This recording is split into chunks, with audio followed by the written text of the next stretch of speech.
Okay, I think we're live. Good evening and welcome to Emergency Hedge. Hello, this is the Hello. channel where Jessica teaches me netrunner. And Dave teaches me Arkham, which is what we're doing tonight. We are. Um, so, it has been a very long time since we did an Arkham stream. I think it was early July. Um, so, I think we need to do quite a lot of recapping and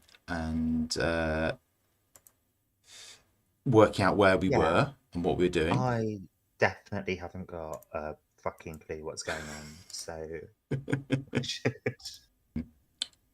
Oh no, I think I've So demonetized us for I this think we video. need to do That's quite a lot of like 0.7p down the drain, isn't it? Never mind. I'll let you off this time, I think.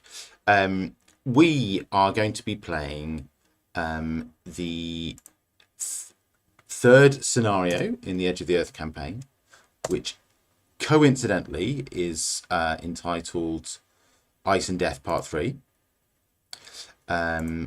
We first of all need to do a little bit of upgrading our decks, and then we need to do the scenario intro and all that jazz. But I have spent a bit of time, we have spent a bit of time prepping the scenario. So hopefully there won't be such a long time where everybody is sitting and watching me play with Tabletop Simulator today. Yeah.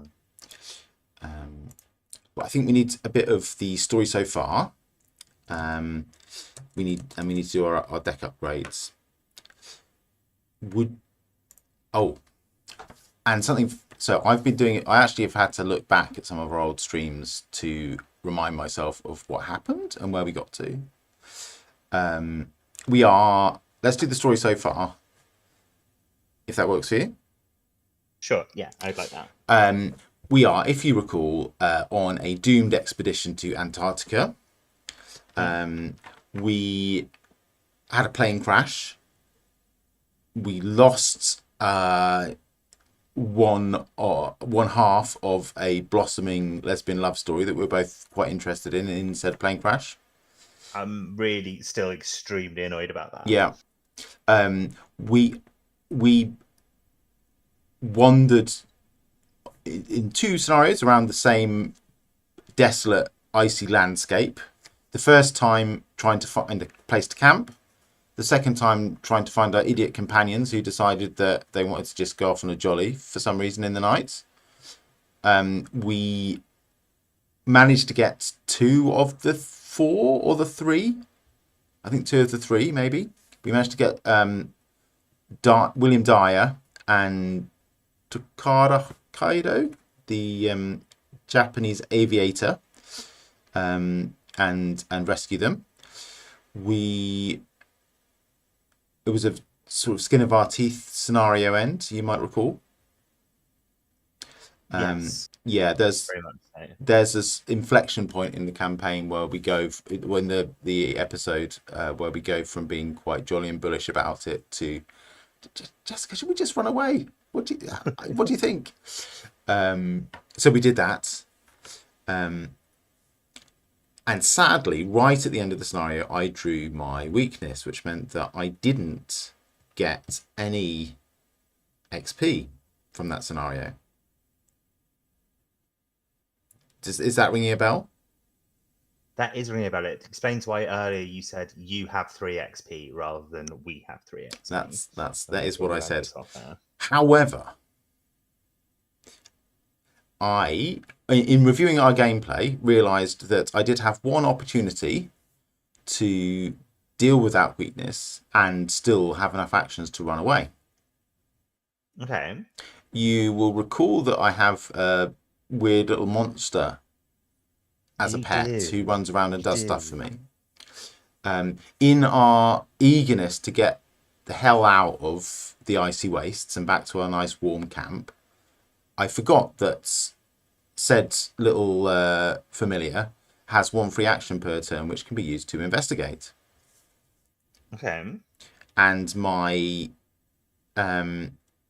weakness sits in my hand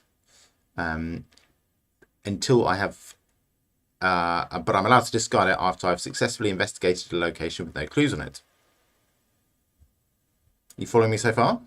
I am following you so far. He was, in fact, in that last turn of the game, sitting innocently on a location with no clues on it, waiting to be I called believe upon, you. and I didn't call upon him.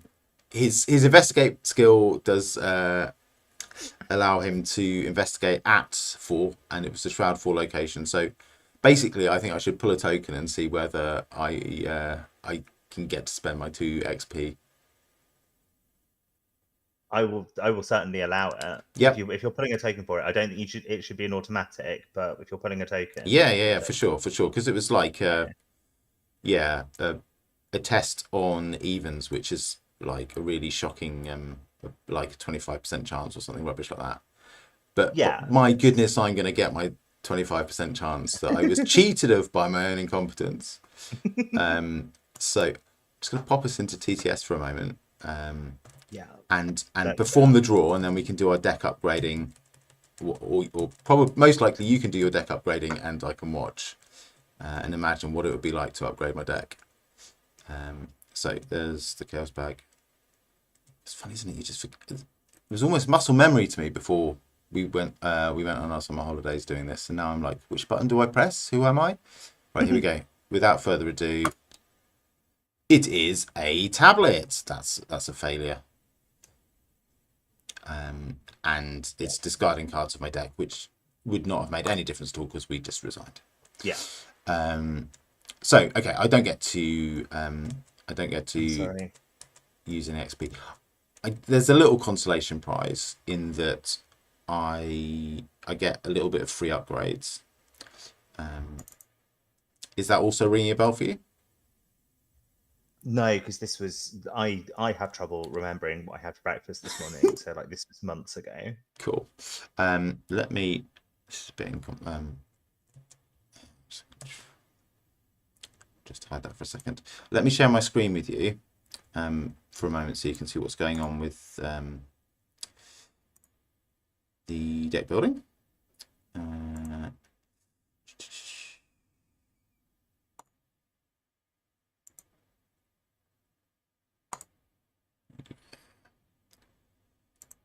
Okay, there we are. I think we're both on screen. I think you can see the Arkham DB.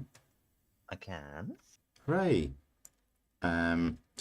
Yeah, so I have Arcane Research, 2 copies of, which give me 2 mental trauma. But it does mean that I can do 2 XP's worth of free upgrades on spell cards in between scenarios. Sick. So I've spent those on the distract option on Power Word, which allows me to command my enemies that I have entranced to automatically evade an enemy at their location with an equal or lower evade value than they themselves have. And I've stuck another one on a single point on saving up for the bonded keyword, which will allow me to give them commands from one location away. Cool. But I don't have, that's 1 of 3, so I basically have just slightly increased the capabilities of Power Word. There's my upgrades, such as they are. We just one tiny thing to address about Power Word. Yeah. You might or might not recall, and indeed our audience might not recall, that it was one of the cards that went on the taboo list. Oh yeah, we were talking about this the other week. I don't propose to implement the taboo partway through the campaign. What does it do? As far as I'm aware, we weren't doing taboos with this campaign anyway. You actually can more or less individually as players decide whether you're using the taboo list or not. Yeah. And quite a lot of the taboo list really functions on deck upgrades and not anything else. So about a third or a half of the cards on it just have their XP cost adjusted. Yeah. I've generally been using it because it's just makes it a little bit more fairer for the deck upgrades, that part particularly.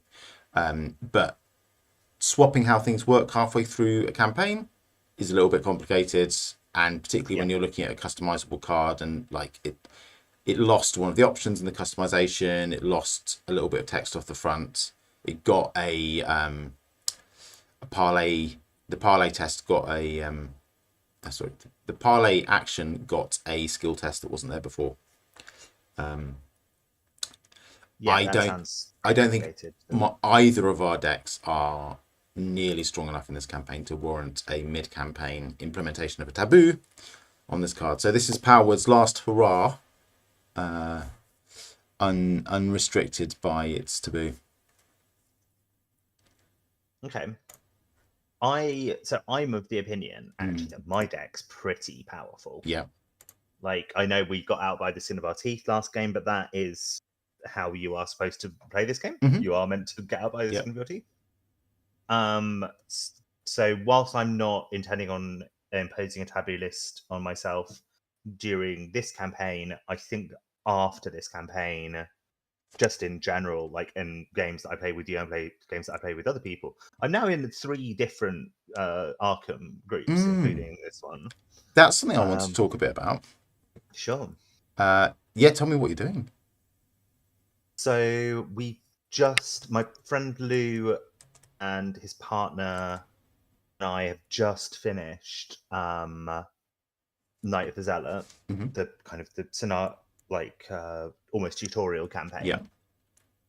Which is like, every time I play it, I'm like, this is the tutorial campaign, and I play it, and it's like, it's incredibly well put together. I forgot. It's actually like really challenging and really smartly constructed, and more than a tutorial, it's a showcase of what this idea for a game can do. Yeah.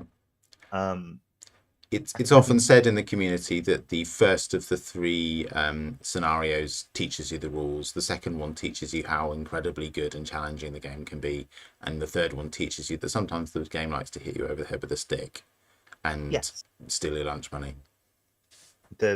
We did the 3rd scenario on Monday and just got absolutely mullered to the point where we were sort of maybe 3 or 4 turns in, and one of our players was like, maybe we just put this down as a loss and like start playing something else. And I was like, no, never. We go till we die. And we got Lita Chandler on the board and fed her to the monster. Yeah. So like, and everyone lived happily ever after, except for all the trauma that, like, I like how it makes it clear this was not the best thing that could have happened. This is you're all a bit like afterwards. It was a mixture of really bad RNG and like, one of our players, it was his very first campaign, and he had an option on a peril card to choose 2 Doom or 2 Trauma, and he chose the 2 Doom. Ooh. And it was like, we collectively had a moment of, oh fuck, like that's like definitely the wrong choice. And like, one of us, not me, even said like, I think that's probably lost us the game. And then I was like, yeah, maybe it has lost us the game, and that's fine. Like, it's absolutely fine to lose this game. Yeah, that's what it's there for. Yeah, and I think that's an important part of cooperative play, to not be like, you fucked it up for all of us. It's like, yeah, maybe you did. Like, we're a team though, so cool. So that's one group. This presumably is another group of the 3. There's the other group is just me and my son. Awesome. And we did the Night of the Mask on the Sunday, I think. The Midnight Masks? The middle campaign. The middle scenario. The middle scenario of those 3. I think we got 3 dudes, which isn't terrible. It's not great, but it's not terrible either. Like, we had a really slow start and like got to the second agenda without having found any of the like cultists. And we got the 3rd one like literally on the last available action, and then like resigned right before midnight. It was very, very, very tight. That's good. And, like, 3 cultists in the Midnight Masks is like 3 Rogue in Chernobyl. Not great, not terrible. It'll do. It's fine. Yeah. I mean, I'd love to like find out that actually the tracker was broken and we've got many, many thousands more cultists. So, That's really exciting. Are you going to play yeah, more with either of those groups? Do you have any yeah, plans for what to definitely. tackle next? But both Well, in I mean, terms obviously, I'm of gonna. who to play and campaigns. So we'll be moving on to the Dunwich Legacy with my friends group, and my Josh and I still need to do the third scenario of Night of the Zealot. So that will be what we do next. We just haven't worked out when yet. He's starting up his like actual uni courses have started now, so like he's got a bit less time. I'm really excited at the prospect that me and Josh might get to play at some point. That would be really fun. Yes, I would really like that too. That sounds like a lot of fun. Cool. Do you have any ideas about investigators you might take to Dunwich? Is that on the I don't radar know. yet? I've been enjoying Ash Campy a lot, but I thought I might try a Mystic. Like, I don't know if there's enough cards to make Mystics good with like. I think we're just using core and Dunwich Ah, cards, okay, yeah. which is like I kind of like the restriction of it, to be honest. But yeah, I would like to try Mystic. I think it's with 3 of us playing, it's the perfect environment to try Mystic Yeah. for the first time. Because like if I'm a bit like, oh, I don't know what I'm doing, Yeah. it's fine because we'll have 2 other people knocking around. Yeah. I think with the Dunwich cards that you have enough cards to play Mystic. I think with just the core set, it's quite a tough proposition. Okay. May I give you some advice about which Mystic to pick? Sure. It should be Agnes, not Jim. Jim's the one with like the trumpet, right? Yeah. Okay, that's a shame. That seemed like Yeah, thematically quite fun. he seems really fun, but he's generally a little bit underpowered, Okay. particularly without a full playset of cards. Okay, that's good to know. I'll bear that in mind. I actually have never played Jim because he's got a rep has just been a bit meh. He's somebody I would, to be clear, would like to pick up and try and make a build and make him work, but you need to try and make him work with a really good build kind of investigator rather than I'm going to try out a new class and he's the one to pick. Sure. Also, Agnes kicks ass. She's okay. Great. Yeah. This has been a really fun distraction from the deck building, but let's do the deck building. Yeah. Is this the most up-to-date version? Yes. Yeah. I was partly slow getting to start today because I went back through and looked at the upgrades we made last time. So that's the version you played in the last scenario, and in the side deck is the cards that we have discussed at various points. Let's have a little look-see then.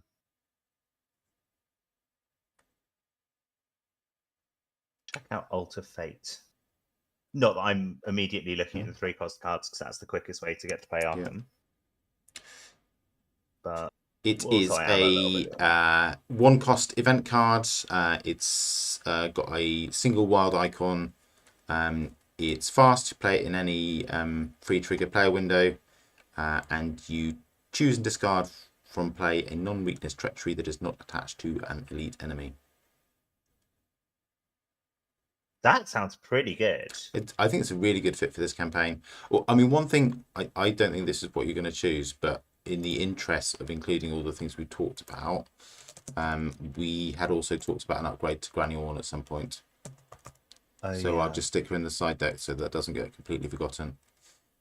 Have I even got Granny Orn in my core deck? You've got a 1 of. You started with 2 of, and you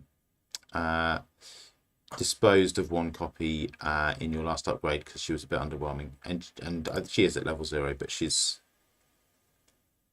relatively synergistic with your ability and the general vibe of your deck.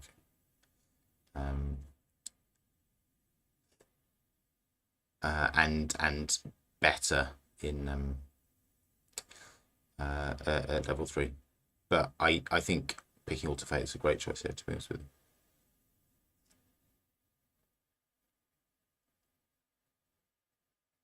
Yeah, the difference is that once she's upgraded, she can actually make me succeed rather than... She can, yeah.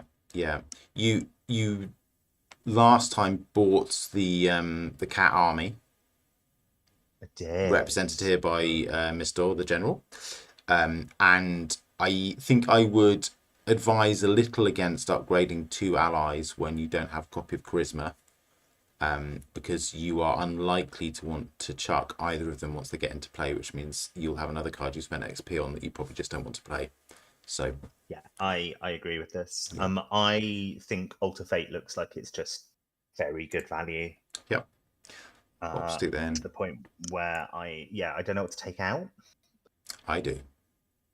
What are you going to take out, Dave?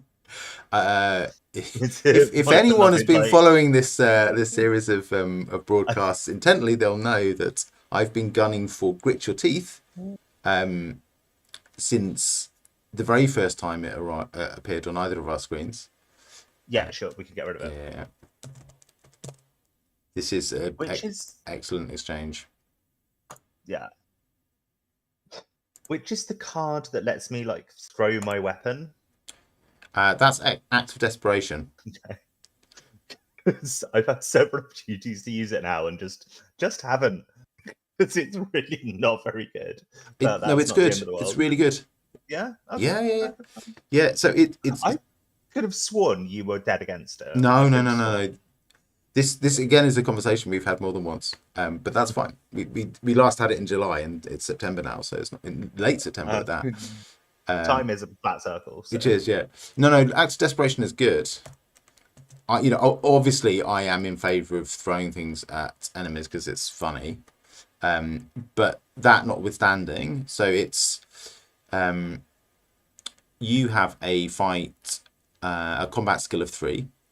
And you have 2 little guns in your deck that allow you to fight at 5, and you get your ammo back if you fail. But it's still, they've only got 2 ammo. So our decks are both built that I'm a bit more enemy management, albeit a really weird like dance my pretties kind of enemy management rather than the usual kill them kind of enemy management. Yeah. But yeah, you're slim on fighting stuff in your deck, and Act of Desperation will allow you to throw one of your guns. You get +3. You'll do 2 damage, and if you succeed, you will get 3 resources for your trouble. Okay, I'll keep it then. Yeah, and they've got two combat icons as well. If you don't, for some reason, you don't want to actually throw a gun, you can just pitch this into a combat test at a pinch. So I think, possibly at a later stage, you might decide that 2 of them in the deck is too many. But I wouldn't be pushing at all for getting rid of both of them. And it gets the gun into the discard where I can theoretically scavenge it back. That's exactly right. Yeah. So because they don't auto discard, you'd have were it not for Act of Desperation, you'd have to play another hand slot item on top of them to get rid of them. Which is, you've got 6, but it would be very annoying if you got rid of your Act of Desperations, then you were stuck with an empty gun in your hand, no way to scavenge them back. Yeah. Actually, I'm happy with these changes. Yep. I will try and actually play that card this game. It's what our fans want. By which I mean me. Cool. Okay. So save that. Arkham DB's been really slow today. It's usually quite fast. So that was an addition of Alter Fate and a subtraction of Grit Your Teeth. Cool. I think with that sorted, we can move on to TTS. Yay! Okay. I think you can't see my screen anymore, but hopefully you can see TTS on your own screen. Is that right? Yes, I can. Cool. You can see my own TTS. These cats start outside of my deck, right? Yes, yeah. So they're bonded to Miss Doyle, and when you play Miss Doyle, their text will activate, and no, the text on Miss Doyle will tell you what to do with them.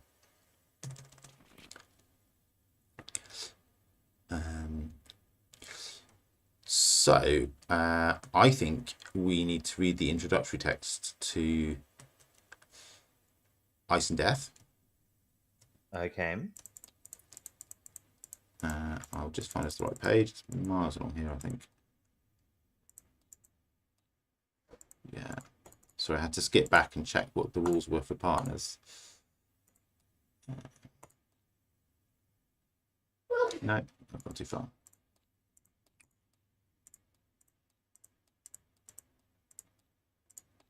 There we go. Okay. There, see it? One of the team members hands you the binoculars and points into the distance. You venture just outside camp to find a defensible position where you hope you can see the creatures approaching. But what you find instead is even worse. Not only are they encroaching on the campsite as you expected, but more are emerging from the ice by the minute. You watch the ice shelf split open, and a geyser of multicolored miasma seeps from the cracks. Your companion clutches your arm and points you in another direction, where you see another geyser spill forth. Then another. There has to be an end to them, right? You lower the binoculars and tell the rest of the team to prepare for a fight. You don't know if you can hold off these strange creatures or not. There's only one way to find out. Add a frost stake into the chaos bag and proceed to set up. Boo. Okay. There's a frost token. There's the chaos bag. Actually, let's have a look what's in there, hey? We have got now 1, 2, 3, 4 frost tokens. A curse token that doesn't need to be in there anymore. That's good job we checked. 1 tablet, 1 cultist, 2 skulls, 1 -4, 1 -3, 3 -1s, 2 zeros, and +1. And obviously the auto fail and elder sign. Cool. Stick that curse token back in there. And we each get to choose a dude to bring with us. Yeah. Or a dudette, depending. And I've got good news. Do you want to... Oh, no, I haven't. I thought I had good news, but I don't have good news. I've got... I thought we were in a place that had shelter 8, but we're not. Oh, that would be nice, wouldn't it? What are we on? 5. Okay, well, that's at least we're not worse than the basic. Yeah.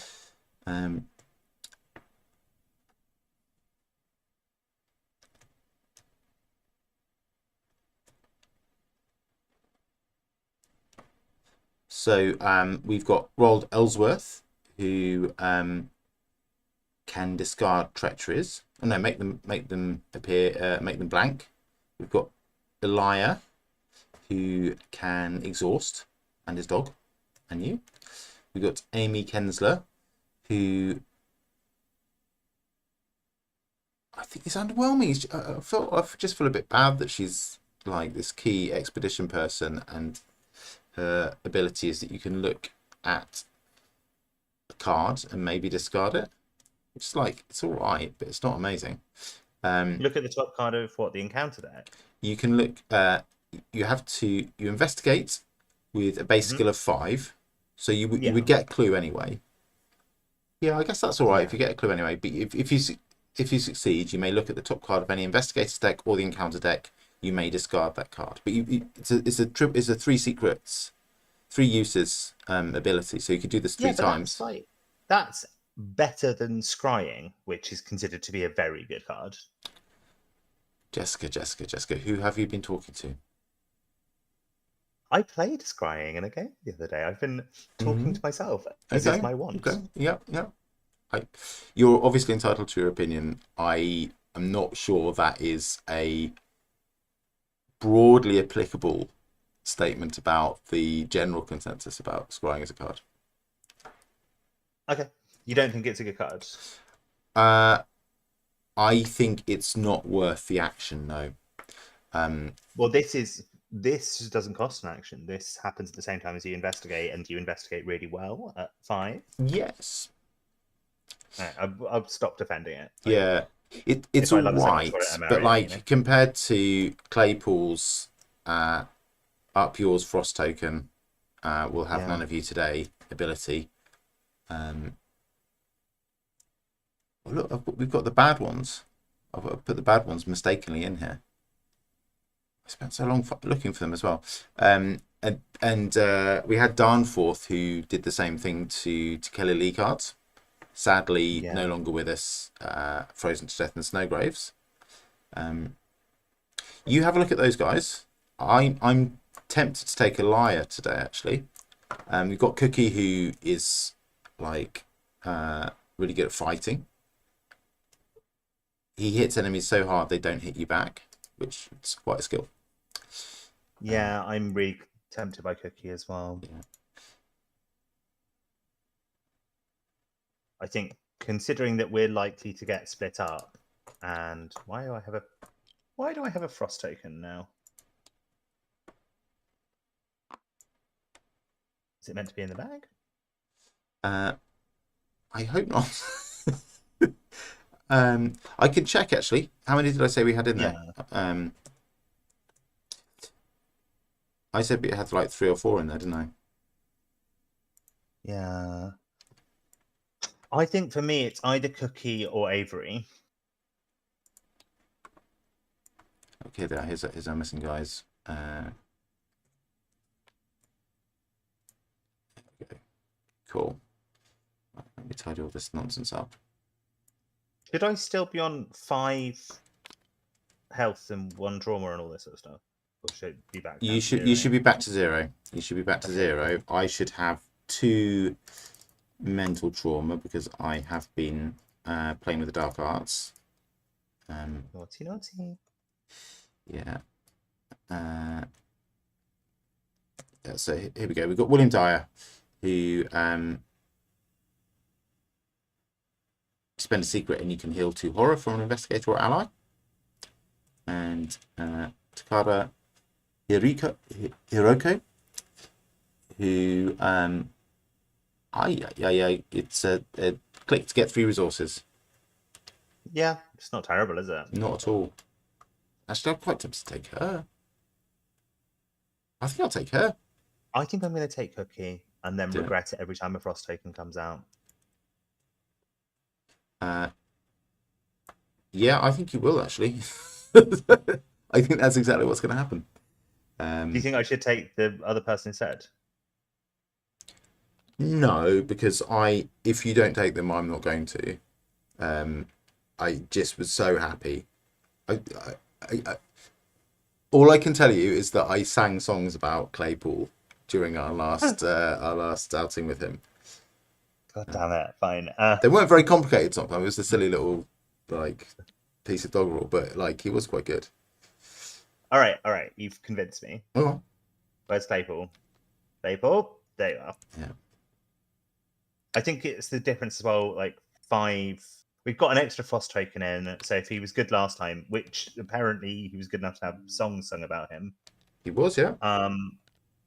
He's even better this time with an extra frost token in the bag.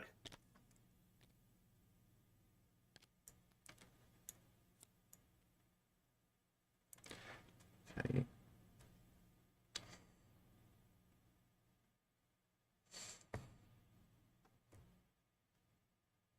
Right. Are we at draw opening hand stage?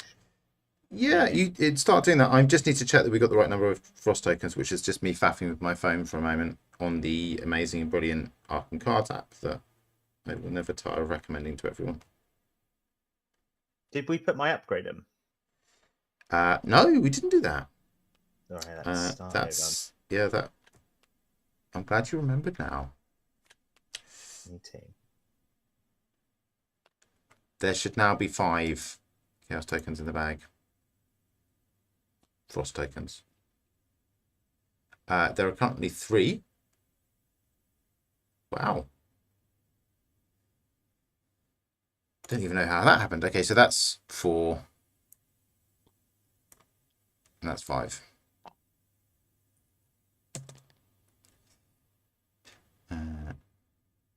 So we need to get you the card, don't we? Yeah, and I'm That's just looking important. for the one that it's grit your teeth. You think I should Yes. to get fucked forever? Fine. It gets fucked forever.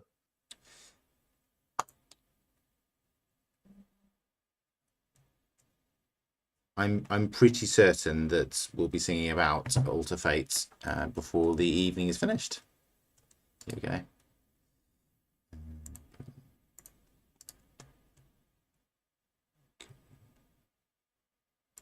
Does that work? Yep, that works. Oh, well, you've brought grit your teeth up here to be to be executed. Yeah. Sent to live on a farm, Jessica. Yeah. With the other happy horses.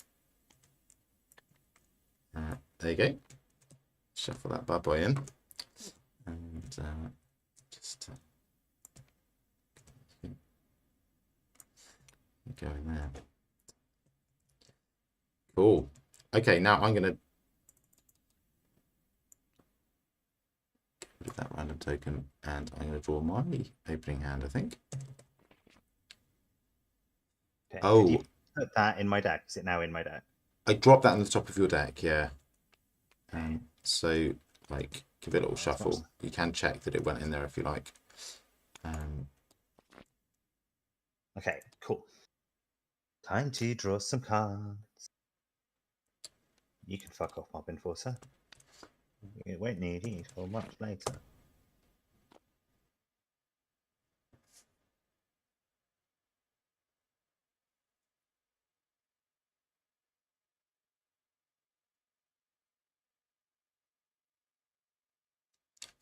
Yeah, I think that's a good opening hand.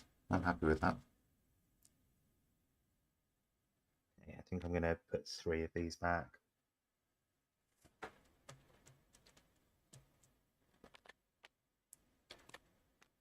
I'm just going to step away for a moment because my washing machine has finished washing some things and it keeps beeping in the background. I'll be back in about 30 seconds. Cool.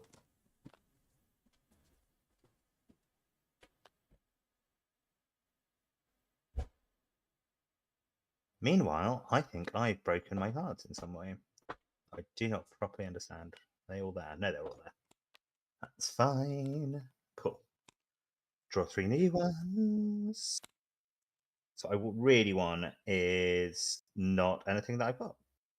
Oh dear. I wanted Rabbit's Foot. It's so good. Like I don't think I've got anything that's part of my like draw engine, which is a bit of a shame.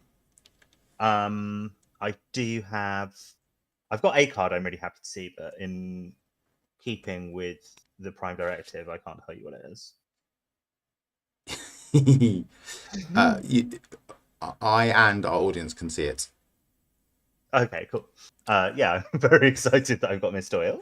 Good. It means I get to play with a kitty cat. Awesome. Yeah, I have my cigarette case, my boy, summon servitor, and a kill spell.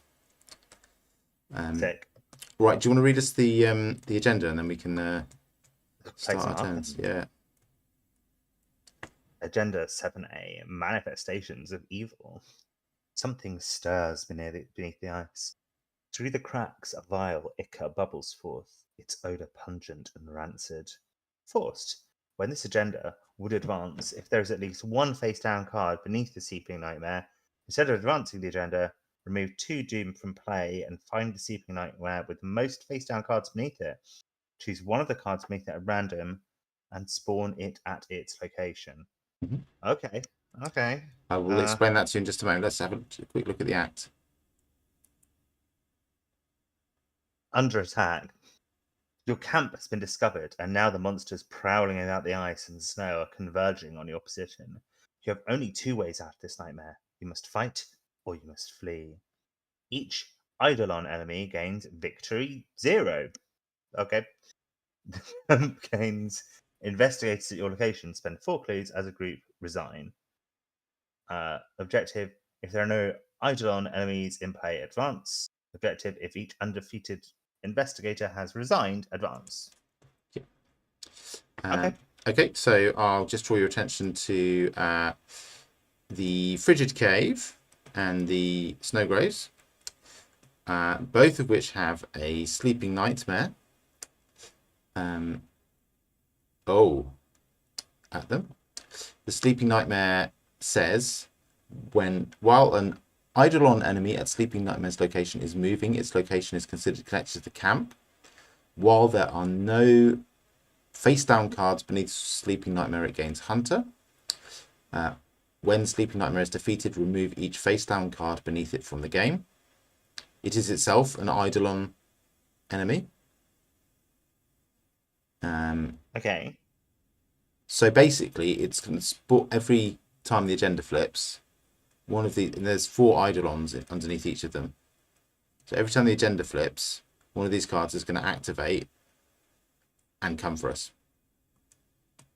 Okay.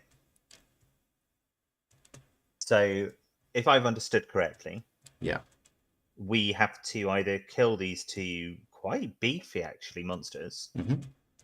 I'm already regretting not bringing the dude who shoots shirt, but fine. Like, it's not even foresight. I saw these cards already. Like, I could have read the numbers on them. Where's the fun in that? Where's the fun in that? Indeed.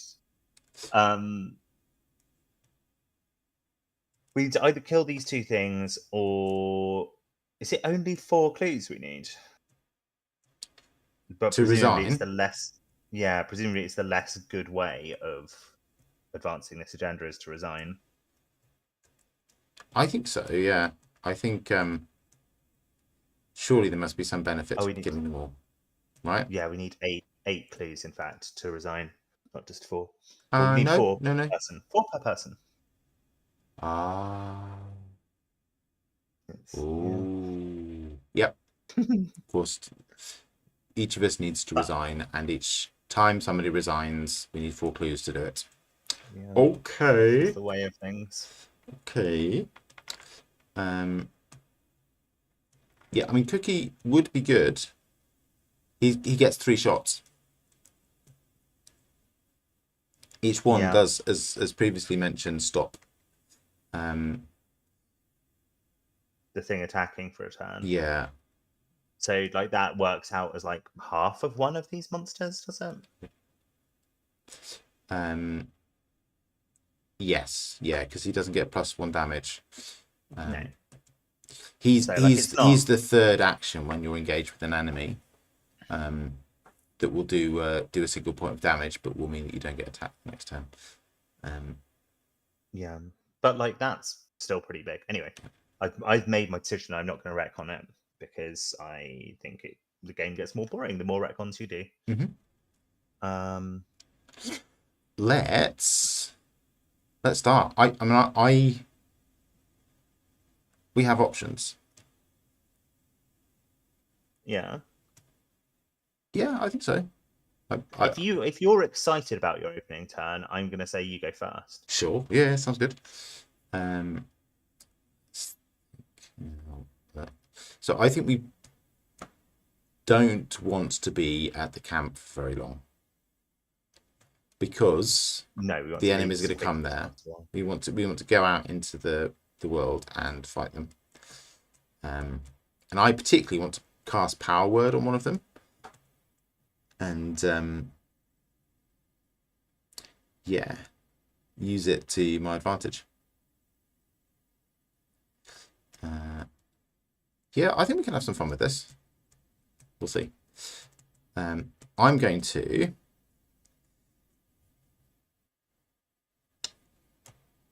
take 3 resources. Let's just move. Look,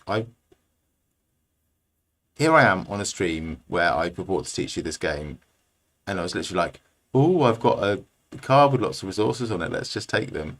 That's a good use of my actions. what do I want to play most?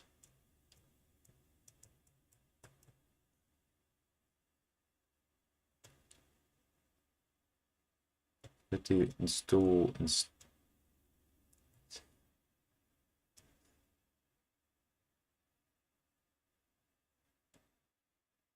Yeah, okay, cool. So I will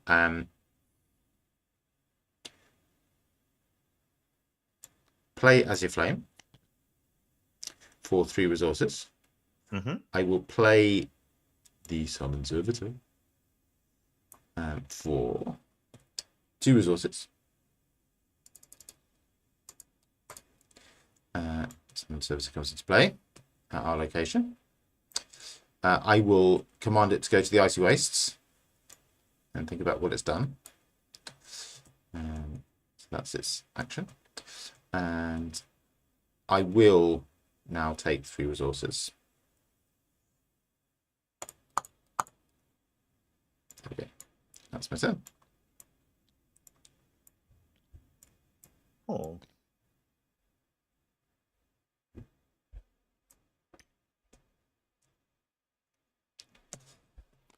What do you think you'll do? Don't have amazing openers. I think I'm going to get Mist Oil down. Yeah. But I don't know what I'm going to do with my other 2 actions, 2, possibly 3 actions. I might go and start, you were saying we should get out of the base camp, and you have conspicuously failed to do that. Well, we want to get out of it before the agenda flip. So next turn is the get out of dodge turn. This turn you can relatively safely set up. Well, aren't these Eidolon? Oh, these don't have Hunter. No, not until all of their little minions have come out after us. So yeah, I was under the impression that these things were about to come like pouring down on us hellishly. No, but no. that does not seem to be the case. I think I'm likely to just go and start investigating. Okay. The servitor will investigate it for this location. I propose to just leave it there. Basically there, and the treacherous path and the frozen shores are the places that it has like a small chance of doing anything useful in. So if you fancy investigating elsewhere, do.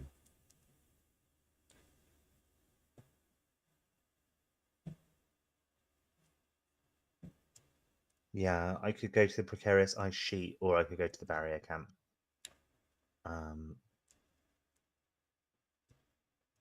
Yeah, I might have a slightly lackluster turn of getting Mist Oil down. Along. Do I have to pay for Zeal? Do you have to pay for them? I have to pay for Mist Oil, obviously. But No, do I have to pay for Zeal? You put Zeal into play. Was that the randomly chosen one? Oh, is it random? It is, yeah. Okay, fine. I did not get the one I wanted. Fine, it's Augur instead goes into play. Yeah. The other 2 get shuffled into your deck. Shall I do that? Yeah, go ahead and do it. Yeah.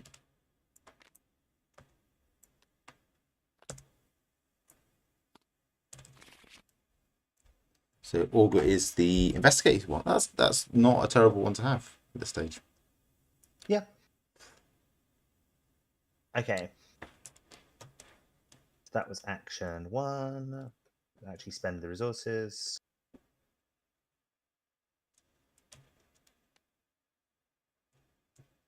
I think I'm going to head to barrier camp.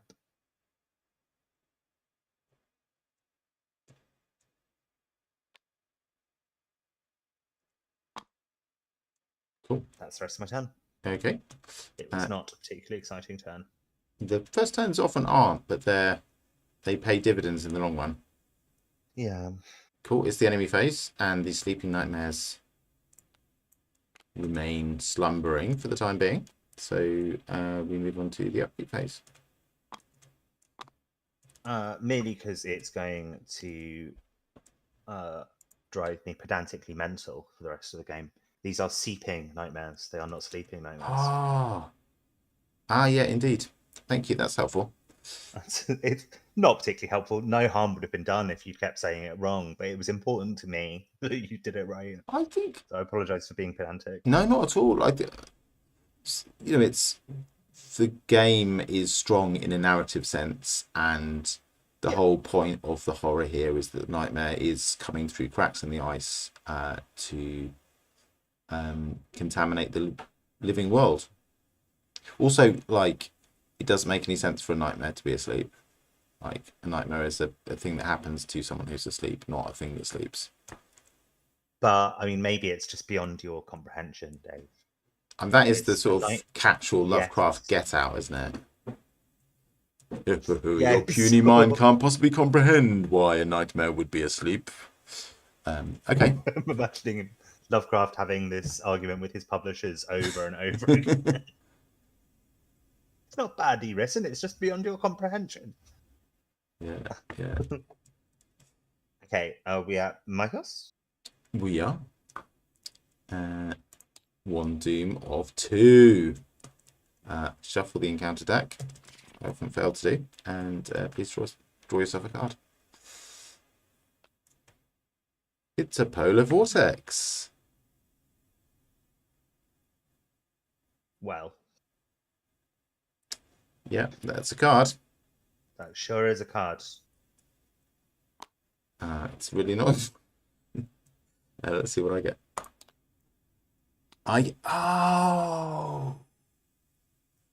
Ancient Evils. Uh-oh. Oh dear. I mean, you've still got till the end of the turn to get the hell out of dodge, right? Until the enemy phase, yeah. Yeah, until the enemy phase, is what I mean. But this flips immediately. So oh no, it doesn't. Instead of advancing this agenda, remove 2 doom from play and find the sleeping nightmare with the most face down cards beneath it. Choose one of the cards beneath it at random and spawn it at its location.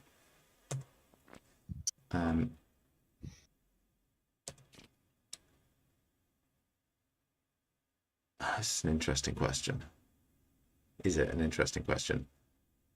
Does it matter? What advantage to us is there choosing one or other of these this time? I think we should choose this one. Mm-hmm.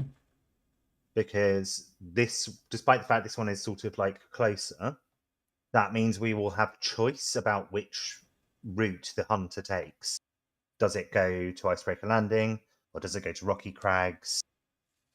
With in situations where they're like hypothetically equidistant, I think that could be an advantage.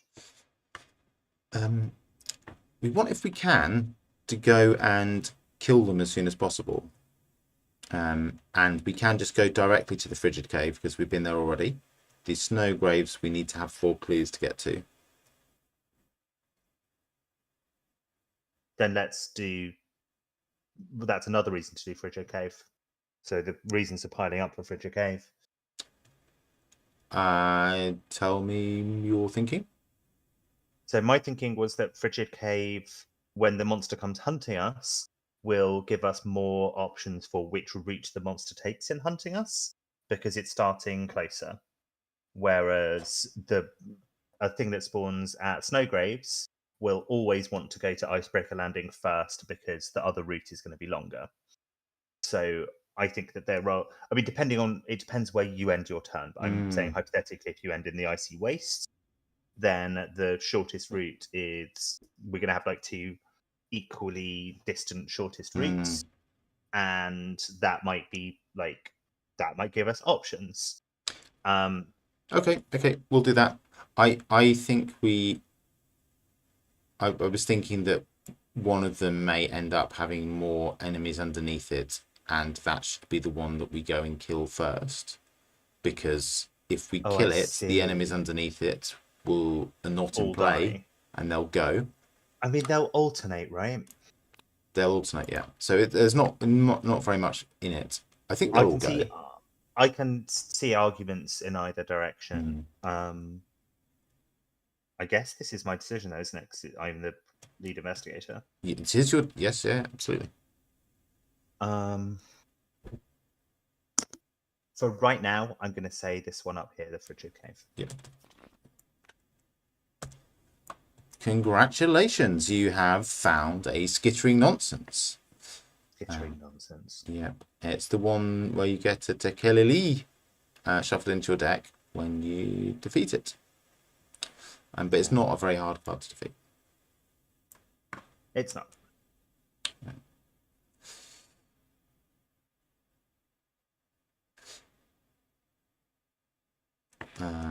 Wow, that was an encounter card. It was, wasn't it? Yeah, I feel positively encountered. Right, so what happens with this thing? 2 combat, 2 health for evade, and I can get it to find clues if its health is equal to or higher than its location shroud. I can get it to evade an enemy with an evade value equal to or lower than 4. That's good. Ho, ho, ho. Come to me, my pretties. Right, okay, we can have some fun with this skittering nonsense, Jessica. Okay. We're going to put it to work for us. It thought we were coming to the Antarctic and it was going to cause us pain. We think that we've got a good job opportunity for it. We'll see who's right. Mind control the little fucker. Yeah, definitely. 4 evade. That's great. Like when mind controlled, the skittering nonsense can distract the seeping nightmare.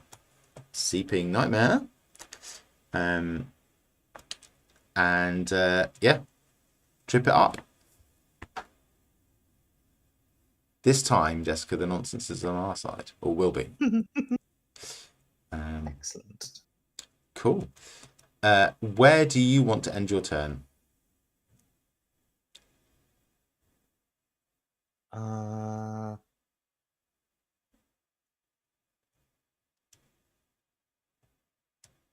Possibly at the Rocky Crags. That seems like a bad place to do that. Yeah, I think that's the one place you really don't. That and the Icebreaker Landing, the 2 places you really don't want to end up in, because that's where the nonsense is coming. And I don't want to end at the Polar Vortex, because why take 2 damage? But a damage to me and a damage to Avery seems silly. And a damage to Mist Oil. Like, that just seems like a really terrible idea. thing. No, don't. Yeah. The Icy Waste it is then, I think. Right? Yeah, it's going to be the Icy Waste to finish up. Cool.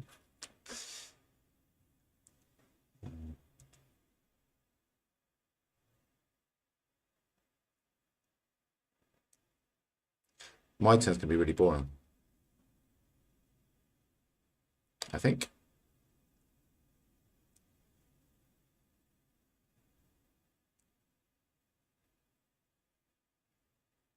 Oh, no, it doesn't need to be boring at all. In fact, you can't. No, you can't end your turn in the Rocky Crags. Anywhere else is fine. I'm going to go to the Icy Waste and do a bit of setting up, and then I'm going to pounce on the nonsense when it comes to the Icebreaker Landing. Yeah. Is that wise? No, I think I'm going to go to the Treacherous Path and wait for it there. Because then, once I've bent it to my will, I can go after the Seeping Nightmare, burn it with blue fire, and laugh all the way to the bank. Cool. Shall I just do that? That's just like... Yeah, go for it. That's 3 moves. What a fun turn. Okay. Next turn is going to be the exciting one.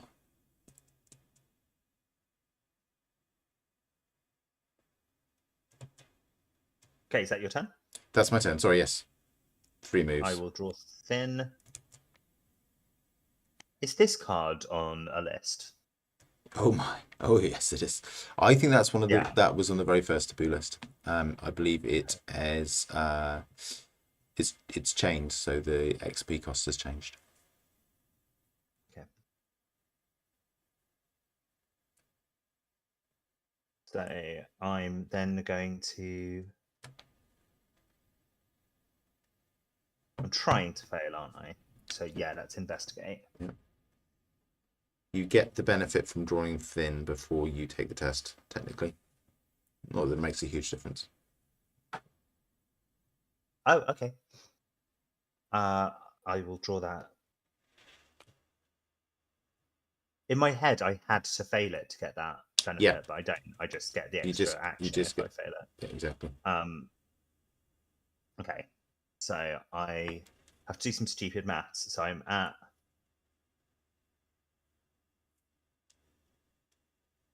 The test difficulty is 3, except it's not because I'm increasing. So I'm increasing it to 5. Yeah. I'm at 2. I'm Yeah. not going to do this. Okay, fine. Like I was going to. If you right click, it keeps the token out. So I think they put frost token is -1, isn't it? But if you draw 2, it's an auto fail. Yeah. Okay.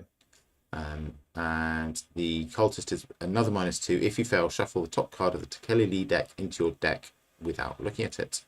Sure. Which is here.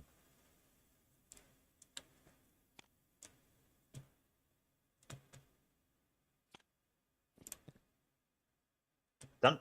Yep. So I get the action back at least. Yeah. That's good. So I've got 2 more actions. I should probably try and actually investigate. Yeah. What were you trying to do before? Like fail the action and draw a card for free. Was it an investigate action? Yeah. Well, you said that the difficulty was 3, but I think it should have been 4. It was 3 because of quick learner, and then it went up to 5 because of drawing thin. That's like I failed regardless, but like, so now it will be 3. The Shroud of Barrier Camp is 4. Yes, but it goes down by 1 because of quick learner.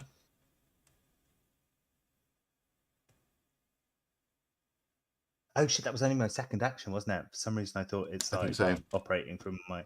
But now it will be 3. This is my third action. What was your first action? Installing drawing 10. Hey, great, yeah.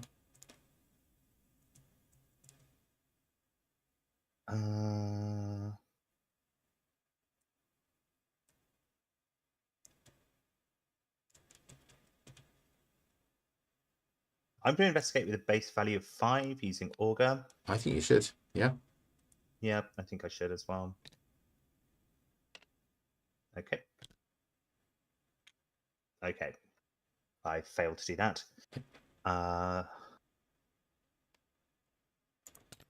my last action, I will go over here. Okay. Cool. Oh, I forgot to do my servitor action. I shall go for it. Hey, he got a clue. Boys come through. There we go. Hey, well done. Well done. Great work. Okay, now it's the enemy phase. So the trap is set. The skittering nonsense, unaware of what's about to befall it, hops and skips to the rocky crags without a care in the world. The seeping nonsense nightmares. Dave, I think it has to go via Icebreaker Landing, right? Nope. Oh, because you're treacherous path. My exactly. apologies. Exactly. That's okay. And the seeping nightmares just keep right on seeping. And then we have the upkeep. the upkeep phase, right? Yes. At the end of which the polar vortex discards. I'll just do that now so we don't forget.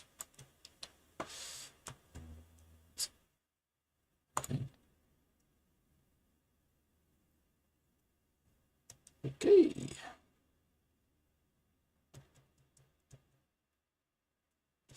I really wish I'd got that XP, you know. I'm sure you do, Dave. I'm basically playing with a blank card because I've chosen the servitor, and it, without dropping some XP on it, it takes up an ally slot and a arcane slot. And like my whole thing is juggling assets. And like I just can't do very much of them when my poor little boy is just sitting there blocking all my slots. Anyway. Yeah. First world problems, or Antarctica problems. Let's have a Mythos phase. Nothing can go wrong. It's going to be fine. Okay. 1 Doom of 2. Let's try. Hey! It cannot be already. I don't have anything to cancel it with. It can. I'm afraid it can. Okay. Right. Discard that. We get another Eilidon. Hey kids, I'm your local glacial phantasm. You might recognize me from the previous scenarios. Yeah. I move twice in the enemy phase and give you Tequila cards if you're anywhere nearby me. God, that's awful. Right, okay.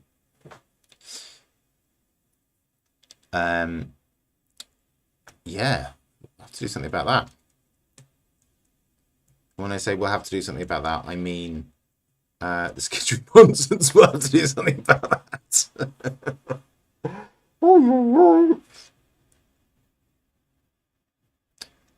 It doesn't have Hunter, so I think it only moves once. Ooh. You are right. You are right. Thank you. Cool. I thought it was a bit OP if it did all of that shit. Like, it's still bad. It's still very bad. Yeah. Maybe the lesson here is I shouldn't try to do dumb things while reading cards, because I can maybe manage one of those things at the same time. Okay. So that was your encounter card, right? Let's take the Doom off the agenda. Yeah. Now it's your encounter card. Ice Shaft. Okay.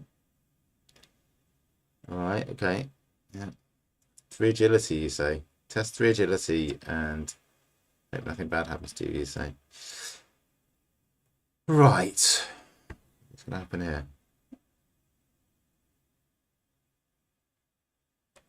I'm going to fail. Is it worth committing a card? Probably not. Okay.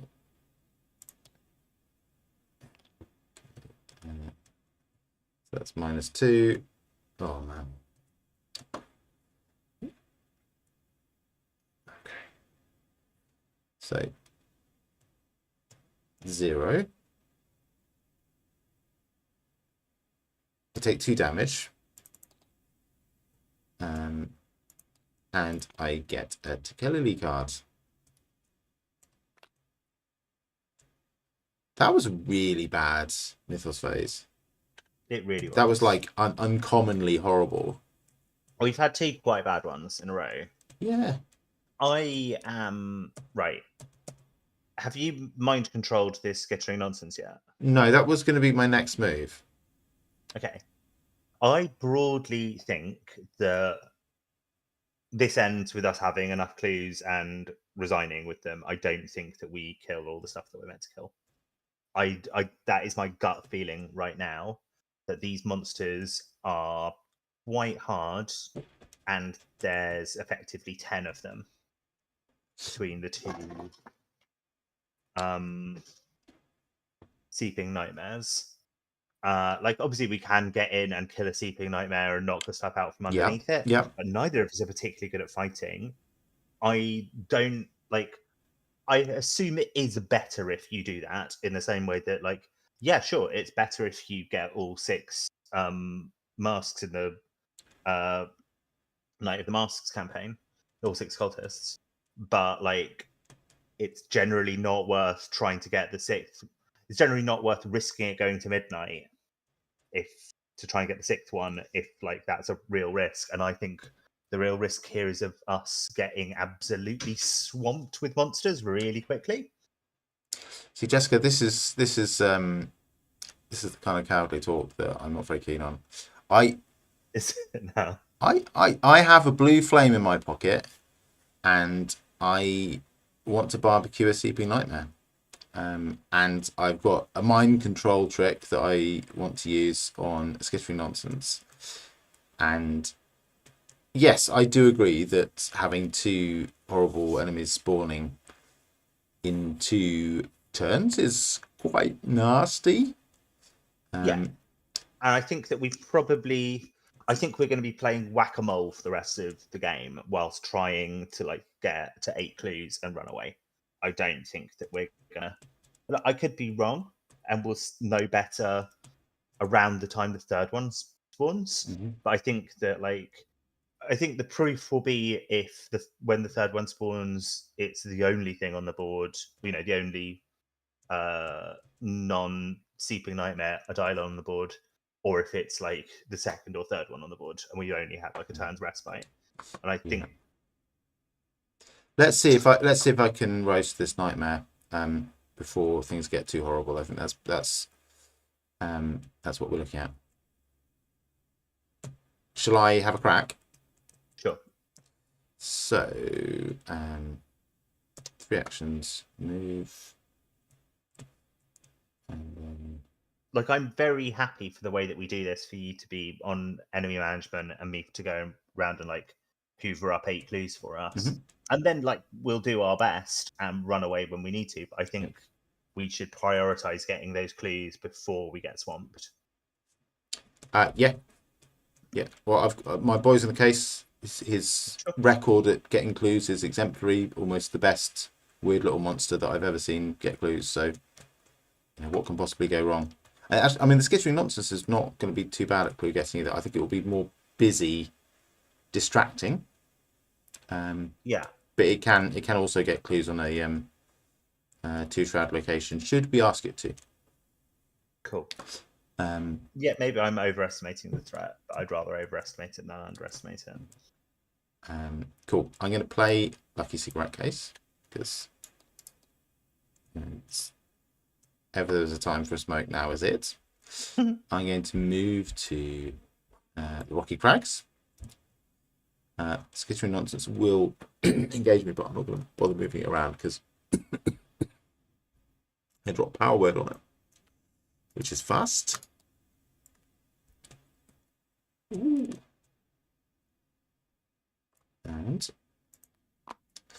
I'm going to 3rd action, give it a command.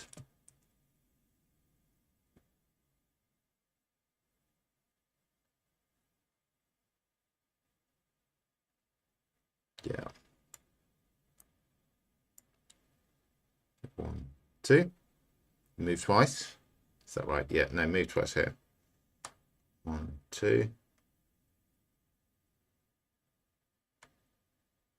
This requires some thinking, doesn't it? How does the phantasm move?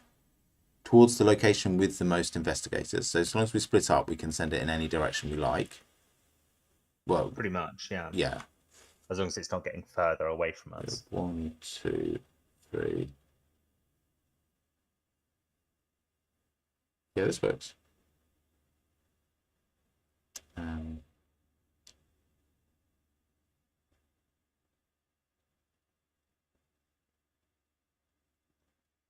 Yeah, okay, I think I need to come down here though. Towards this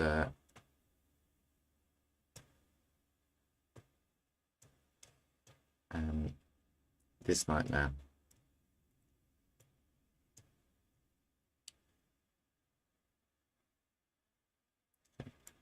Why does it get to move twice? I can give it 2 commands. Oh, okay. They have to be 2 different commands though. Aye. Okay.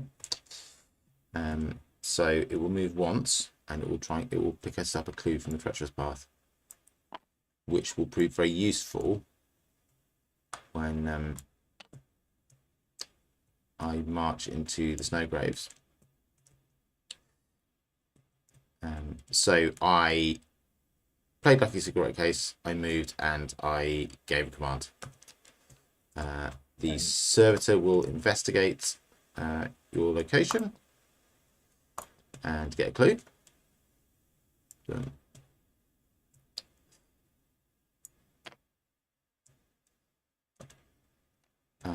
And that was a not at 2 or more. So yeah, we good.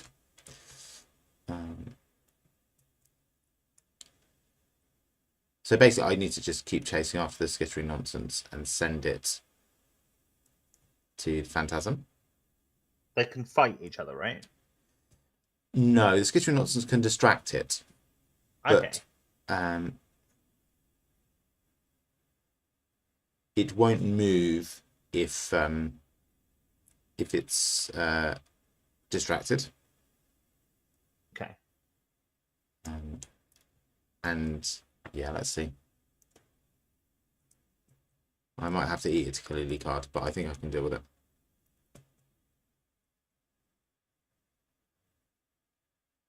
Okay, I'm going to do my turn. Yeah, do. I'm going to go back to Barrier Camp. It's our safe place, isn't it, that barrier camp?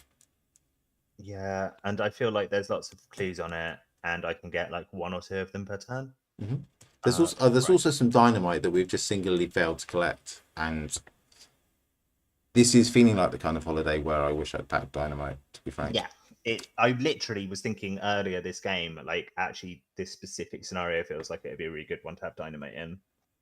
Like I don't know if the dynamite you get from here is the same as like dynamite to the card, but like dynamite the card would work really well in this scenario. Yeah.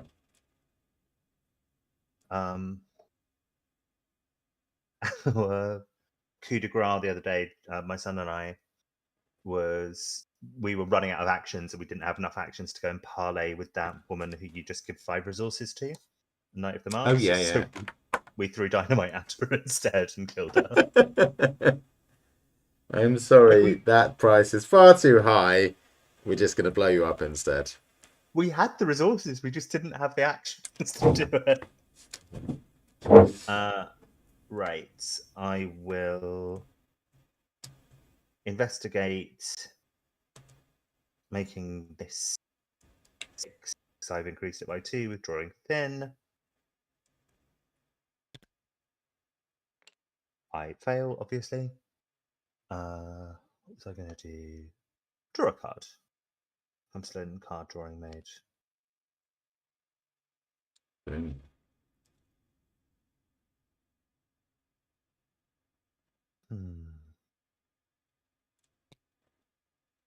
The old key ring's good, but I've also got like augurs better, arguably. Well, you can only use Augur once a turn.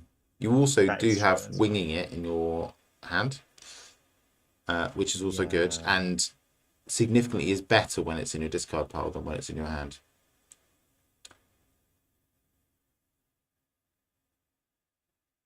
I should have played winging it because all of these you can't double up winging it and augur, right? And the keyring, no, they are separate investigate actions. So I should have used winging it on my drawing thin turn when I knew I was going to lose, so I could try and augur for 2, but never mind. 3, 4, 5, 6. I've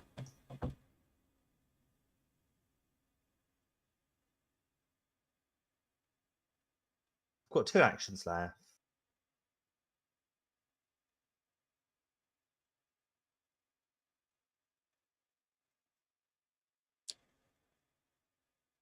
You also have a perception in your hand, which will boost an intellect test and draw you a card if you succeed. Yeah, I'm thinking I might do winging it and perception at the same time because I can Yeah. do both of those. Yep. So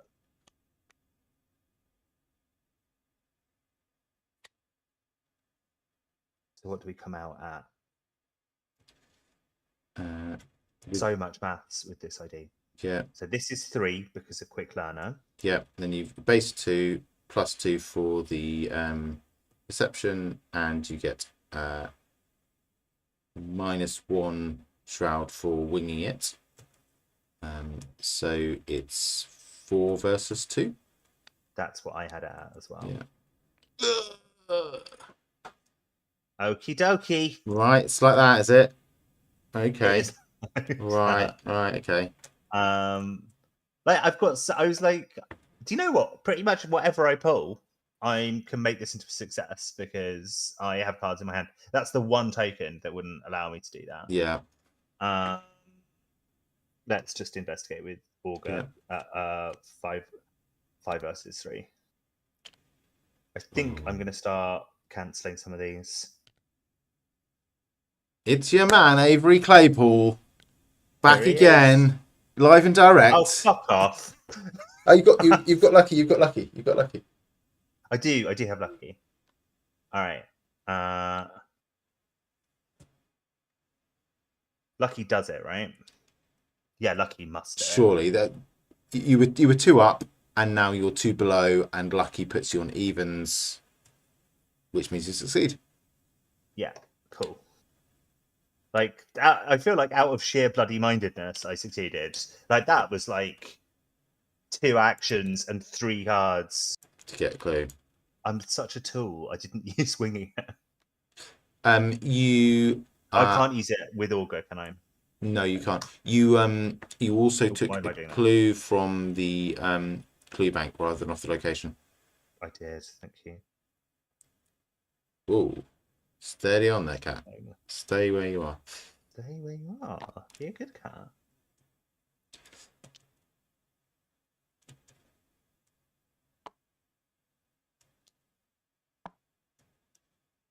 Okay, that was my turn. Spent that entire turn getting. I drew a card, I guess, but like I mostly spent it getting 1 clue. Okay, is the investigating at +2 feels like it should be relatively successful most of the time. It should be right? Like a 60-75% chance of success. Yeah. Okay. It's as a rubric, +2 is like the base difference that you should be looking to test out. It's the enemy phase.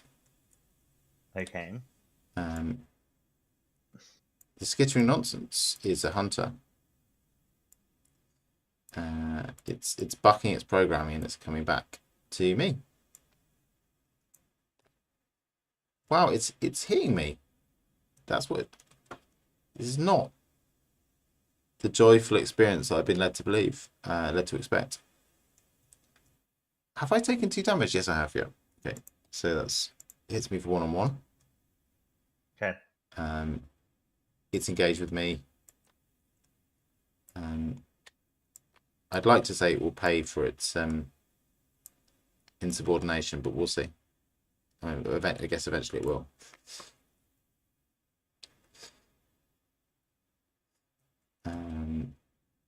And at the end of the enemy phase, the glacial phantasm moves to Frozen Shores. Yeah? Yeah. Yeah. Okay. So we're learning. Next time I will get the skittering nonsense to cower. And then it won't come back and hit me. Yay! We are learning. Yeah. I have never played with these cards before, and evidently, mind controlling a nonsense is harder than people make it look. Well, I'm very, very curious about the situations where people have made it look easy to you. I've moved the phantasm, haven't I? That's the thing that yeah, needed to happen and did happen. Cool.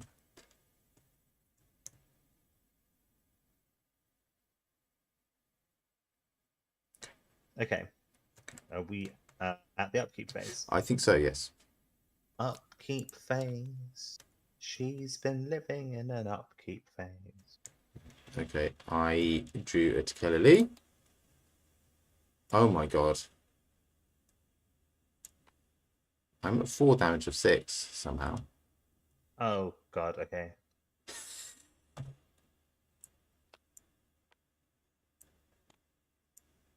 Like Dexter's basically this weedy guy. He's like, let me at him, let me at him, let me at him. And I was like, mate, you're just in way too deep here. You're nearly dead already. You haven't even hit anyone yet. I've got a blue flame. It'll be fine. Yeah, I really think it's like I'm very keen on giving up on the fighting early and just like getting out of it. I just don't think I think that the odds are we get overwhelmed by things. Like, are you one bad Tequila Lee card away from dying? You are, right? Yeah. No, the Tequila cards are 1 damage cards. Okay, fair. So I'm that nasty ice shaft away from dying. Yeah. Yeah. Like you were a bad draw away from dying, is my point. Yeah.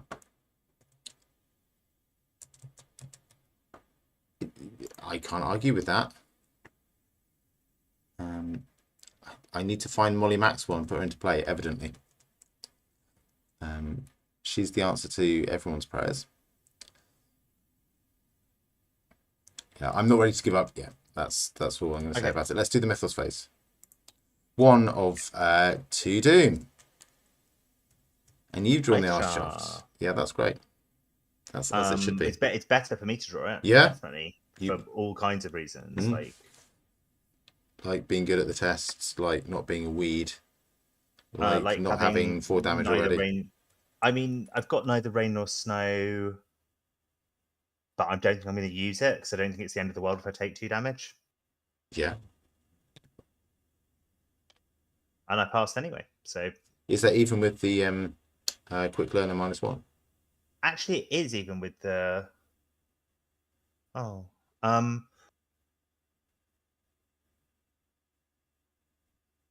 Yeah, it is. With the -1. So. Yeah, you're right. You were 1 up anyway. Yeah. Yeah. God, Stella's so good. Okay. Yeah, she's a bit OP, isn't she? Yeah. Okay. It is a card title that may or may not be on the DSM, but Apeirophobia. It's Apeirophobia. Test. I think that's fear of cold. Yeah. So I'm at shelter 3, so I test 3 willpower. And I'm 2 up already.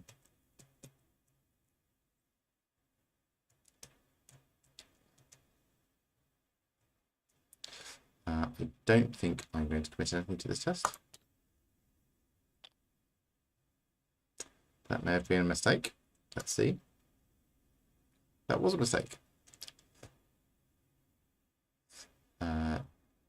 So that's... these Frostacres are horrible. They really are. That is a Tequila card. That is 1 horror. Fine. Whatever. The 1 horror is really not very bad at all. The Tequila card is considerably worse. Poor Darnforth, who I could have taken next time and cancelled them all. Lost in the icy wastes. Taken from us too soon.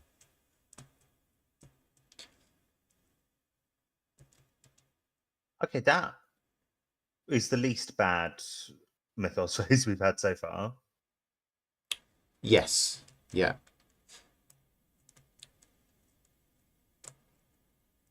But, it's a bit of a tallest dwarf thing, isn't it? Still wasn't good. Yeah. So what's your game plan from now on? So I have a clue. Yeah. You have 3 clues. But I like almost get picking them up passively, right? In the icy wastes. Yes. Yeah. I can finish building my like very good draw engine this turn, and still like investigate at least twice. To be honest, like if I was playing this as like a single player campaign, my strategy right now would literally be get 3 more clues, leave. Like that would be it. But like I have to think about if I do that, it really curtails what's available to you in terms of options, and we are a team. Mm-hmm. So like if I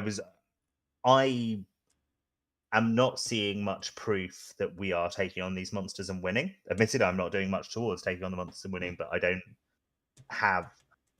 If I'd drawn the other cat, I think we'd be in a slightly different situation, but I didn't. Your draw engine is very fast and will draw a lot of cats before we're done. That's true. My draw engine is gearing up to the point where I will be passively drawing click 3, drawing 3 cards per turn, which is a lot. That said, we're about to bring another monster out. We're about to have five monsters on the board, 3 of which are chasing us in one way or another, and none of which have like a single point of damage on. I don't think. Or did you kill that other one? I haven't killed any yet, but you haven't killed any yet. You've got that one. It's engaged with it's you. going to skitter. We're about to get a third one out. So I've got a pretty clear idea of my turn. You've made your case. Running away. Yeah. I'm going to send the skittering nonsense off to cower this time. Yep.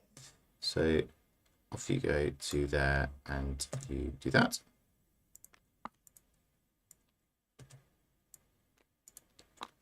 So that's action 1. Yep. Action 2, I'm going to move here. Okay.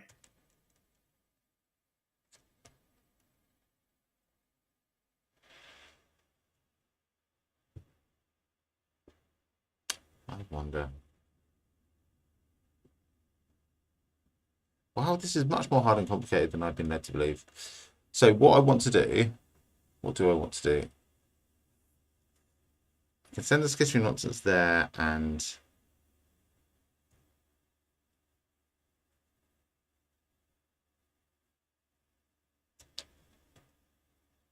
get it to exhaust the sleeping nightmare. That's one action. And I can move there and I can singe the sleeping nightmare. And then neither of them, I'll get attacked by the skittering nonsense next turn, taking me very close to death. Yeah. I can send the... Okay. I can send the skittering nonsense away to go and think about what it's done.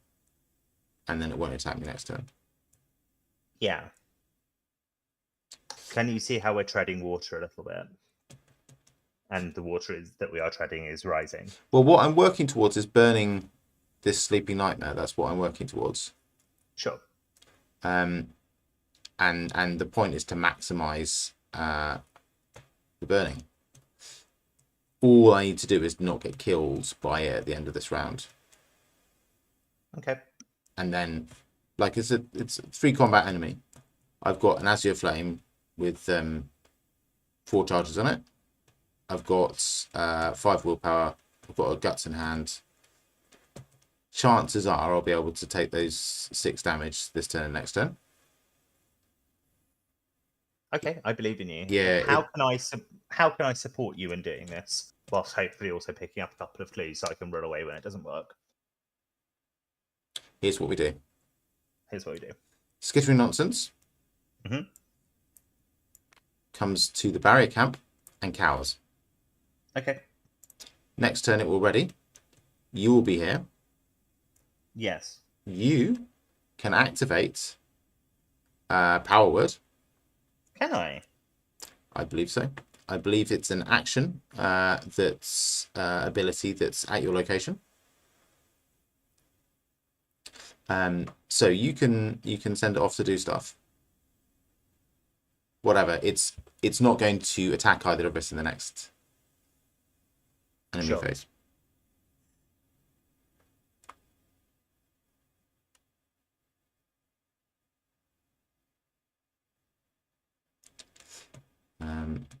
Still isn't as clever as I thought.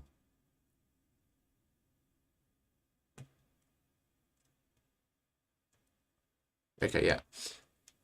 Action 1. Action 2, the boy, my boy, is going to do his little investigate. Mm-hmm. And this time he's going to fail. Okay. We're going to make an example of him. Watch this space. I'm going to move to the frigid cave. Sleeping Nightmare is going to engage me. Yes, it is. Yeah.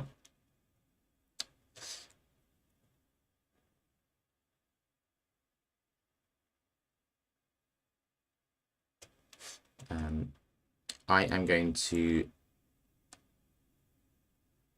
attack it with Azure Flame. That's a 5 versus 3. With Frost Token. But I still succeed. Okay. That's 2 damage on it. It's going to kill you, though, when it hits you, right? Well, you see, there's an assumption there, Jessica, which is that it's going to hit me. Yeah. Well, I mean, that's... And you're right, Scott. I haven't even counted my actions correctly, have I? I used power words, I moved, and I attacked. Oh, dear. Oh.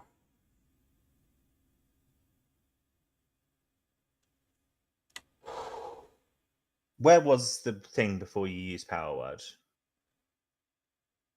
Upset. No, this is what needs to happen. I can't fright this turn. That's all. I have to fright next turn. So those come back. That comes back. I use my ability. Yeah. To discard the summon servitor. Which is sad, but necessary. Sad. Yeah. It was doing so well, and then it failed this turn. I was going to discard it anyway because I need my arcane slot.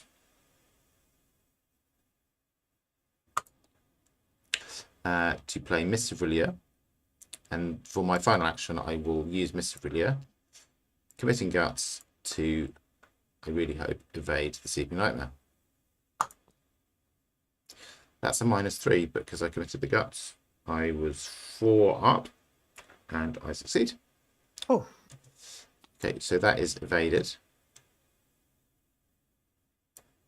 Location. And draw a card.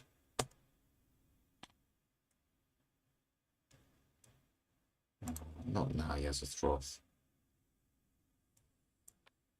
No one likes you. Your weird thing with a bulging eye and lots of faces. It's just not the time. Anyway, that doesn't really affect anything. It's just a bit annoying. Okay, that's my turn. I'm in the frigid cave with the Sleeping Nightmare. I hope to kill it next turn. Okay. Was there something I needed to do with the skittering nonsense? Not this turn, no. Next turn, you need to tell it to go and cower. Possibly tell it to go and do something nasty to a phantasm. We'll work on that. We'll work on it. Right now, you can just ignore it and investigate. You'll be fine. Cool. Right, I've got Rabbit's Foot down in front of me. Oh. That's cool. I've now got my like stick draw engine is up and running. Mm-hmm.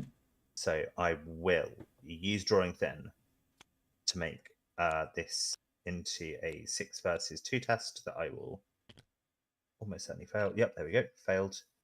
So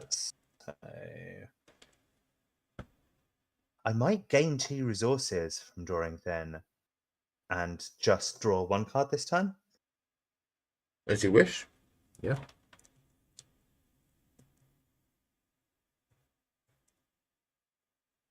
Or should I draw 2 cards? No, I'm going to gain 2 resources and draw 1 card, like I thought I should.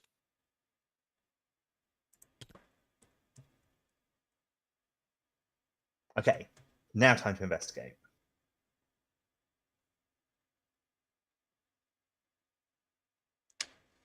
Which of your investigate options are you going to pursue? Probably not winging it, sadly. You do have a winging it in the discard pile. I do, but my passive book lore is 2, right? So, intelligence, yes. Yeah, intelligence, whatever it's called. Yeah. So no, it's not. You're right. You're right. It's the right call. I can get it to evens, but I'm spending a resource to get it to evens and maybe get 2 clues, which doesn't feel very good. So at the moment that this is my 3rd action. Yep. So it would be 3 versus 2, 2 versus 2 if I play winging it. I could just like say fuck it and chuck a neither rain nor snow at it and like definitely get 2 clues. I could do that. Yeah. And getting 2 clues is quite a nice outcome, and that is quite a high shroud location. And I have got another neither rain nor snow. Yep. Cool, let's do that.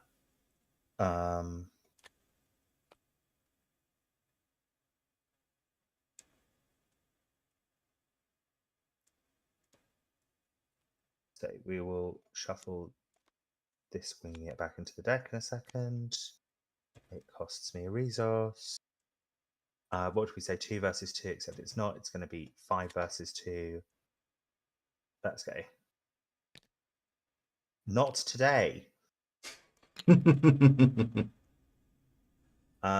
Avery Claypool, he's our man. If he can't do it, no one can.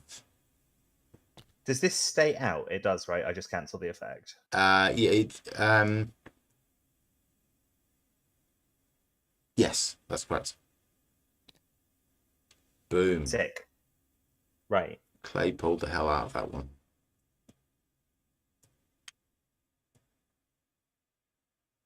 What is my willpower? 3, naturally. I don't know that I've got amazing ways to boost it, but I do like the idea of getting dynamite. Yeah.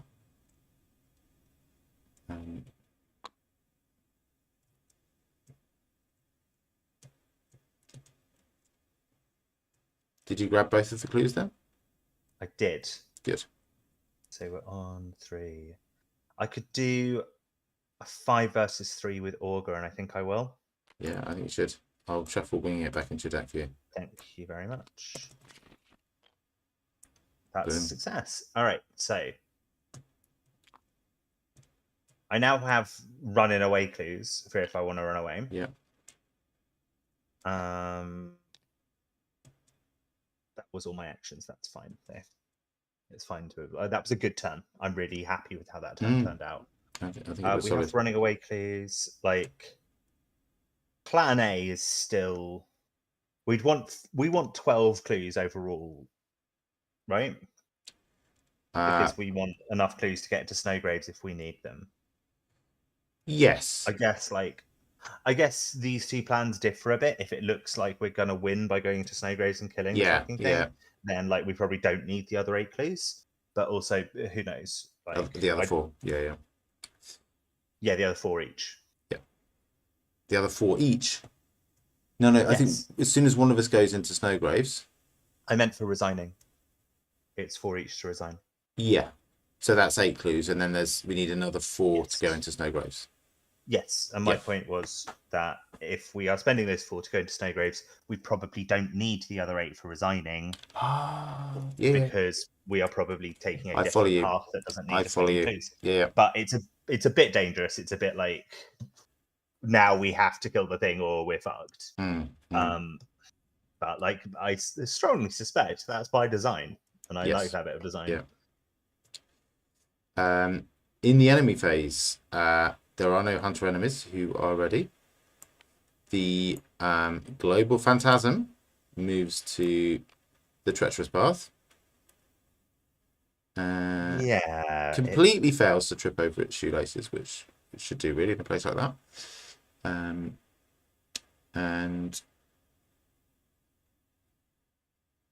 nothing else happens.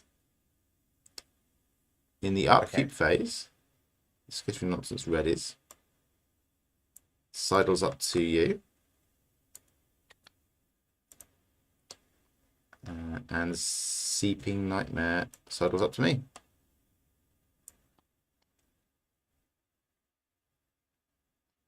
Well, this will damn me for trying to make the cards tidier, won't it? Yeah, don't. They'll just go on top of each other. It's just a bit too keen to snap cards together, isn't it? The TTS. Upkeep phase? Yep. Who's living in that upkeep phase? That's what we want. Okay, good.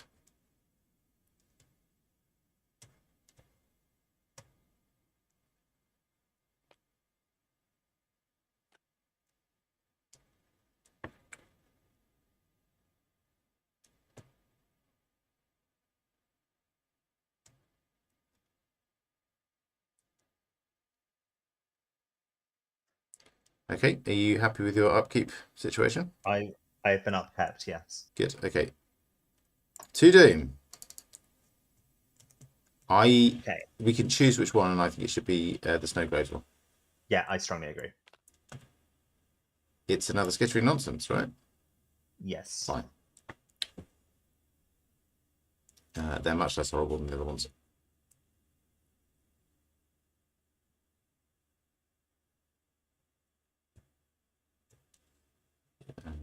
Anyway, we can worry about that in a minute. I might have a plan for that skittering nonsense. What happens to your power word if I kill this skittering nonsense?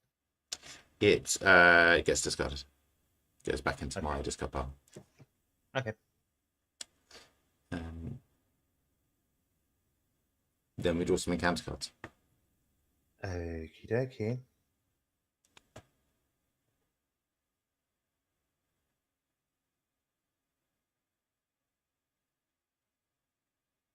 Okay. That's really rubbish. I mean, it's also like the nearest location is here, and it's one of the hardest locations to investigate, and it's only got 2 clues left on it. I'm happy to say, fine, we don't investigate there anymore. Yeah, we didn't want your dynamite anyway. I heard it stinks. But dynamite isn't investigating. I can do that test. I can do the willpower test if we want. I thought you had to clear the clues from it. That's cool. Okay, yep. That's that puts a positive spin on things. Hey, it's the card that kills me. Oh. Oh no, it's not. No, that's different. Okay. It's the card that kills me if I try and leave. Okay. And it won't quite kill me. Okay, this is a less bad card than I first portrayed it as. Sorry. We're on stream. It'd be helpful for me to tell everybody what it actually does. Yeah. It stays on the location. You have to do an agility test to leave. If you fail, you don't get to leave. But you do discard the card, but you do take 1 damage and 1 horror. Which would take me to 5 and 4 respectively. Which is fine. Completely fine. Yeah. May I try and burn our nightmare first? Yeah, sure. It's basically just a series of tests. So 5 versus 3. A success.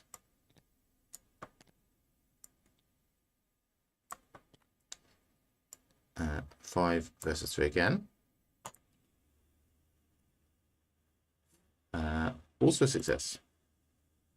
Cool. So, if I don't succeed this time, is there any way you can come and rescue me?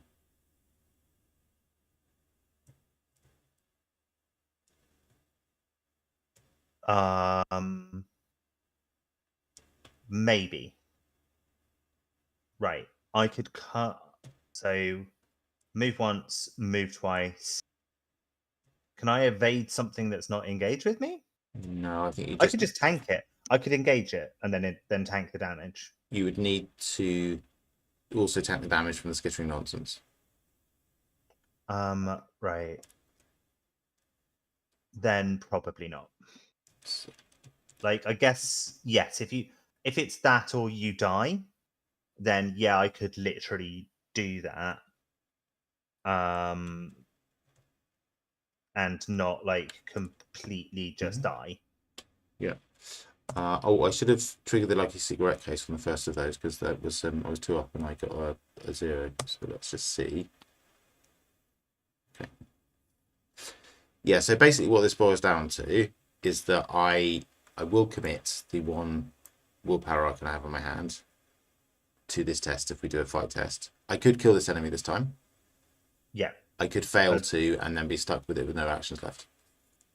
Yeah, and it will like kill you so hard. Yeah, I think we should take the risk because if not, I think we just need to bail on the scenario. And if you need to do that really like that tanking, then we're bailing on the scenario anyway. Yeah, but we'll probably both get out alive. I think I can do that tanking. Maybe I'll have to kill a cat at some point, which would be a shame. But like, I have silly amounts of health and sanity, and I've not taken even a point's worth yet. So I think I can do it. I have failed to notice that Takada Hiroko has got 3 health and 3 sanity, which makes us both a lot less at risk. Okay, let's see. Yeah. I'm committing, so I'm 3 up. 3rd Azure Flame. It's a Frost Token. And a -4. Yeah, and another Frost Token. I didn't need to draw that 3rd one anyway. Boo! Boo! Okay. So did we agree before that... Did we find out before that when these companions take damage and stuff, they... It carries over. Yeah, it carries over. So it's like it's forever. It is forever damage. I think probably I'm not dead yet, and we probably shouldn't do something that's going to cause you a lot of damage. So I think I should take these on the chin. Okay. But you have your turn. I think it should involve a power word. Sure. If I'm not coming to save you, it definitely will involve power word. I will like... Do I just tell it to cower again? I'm not planning on send it to the Rocky Crags to do some cowering. Is that the best place for it to cower? Yes, because it can distract the global phantasm while it's there. Okay.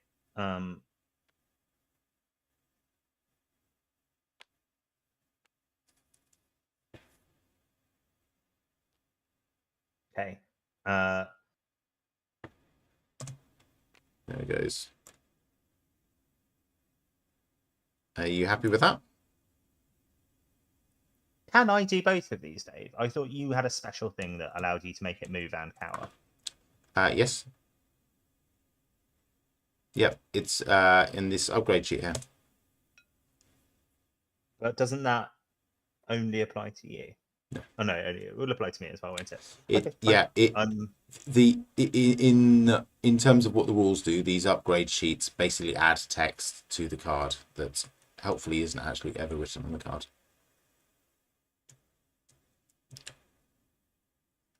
So the text in this case says you may give up to two.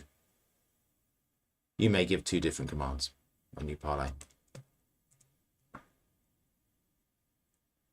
Cool. Right. That's my first action. I'm wondering how to be useful at this stage. I think investigating like there's no tomorrow would be my strong suggestion. I'm not going to do it here because I lose everything if I do it here. So Yeah. I'll move to the icy wastes. Yeah. Yeah, I think you should. The Phantasm is going to move at the end of this turn and give me a Tekelili card. Yes, Jessica? What is the effect of a frost token?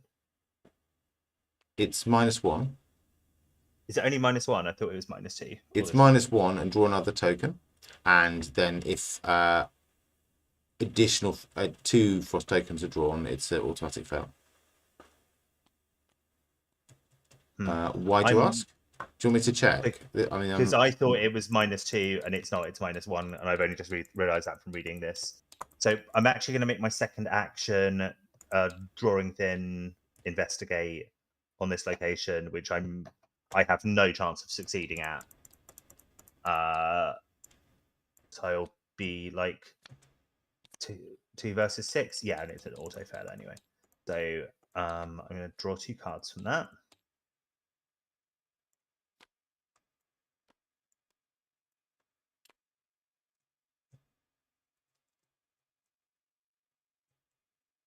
I have some exciting news.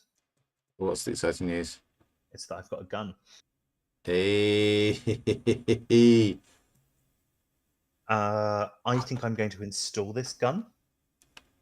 Something I've found again and again and again in this game is if you can install a weapon and you don't have an enemy in front of you, just fucking do it now, because it's so annoying to have to do it before you fight with it. Yeah. What test was it you were trying to do then? Investigate. Okay. Safe in the knowledge you weren't actually going to discover a clue. Safe in the knowledge that at 6 versus 2, even my Elder Sign couldn't make me discover a clue. Right. Good. Yeah. And like even my Elder Sign allows me to fail a test if I want to. Like I absolutely wasn't going to pass it. Whereas I might have passed it over here at the Icy Wastes, and I preferred I preferred drawing 2 cards to anything else. I preferred drawing 2 cards for no actions to getting a clue. Yeah. Okay, that's my turn. Okay. So in the enemy phase, the Skittering Nonsense stays still cowering.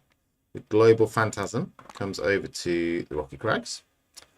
I get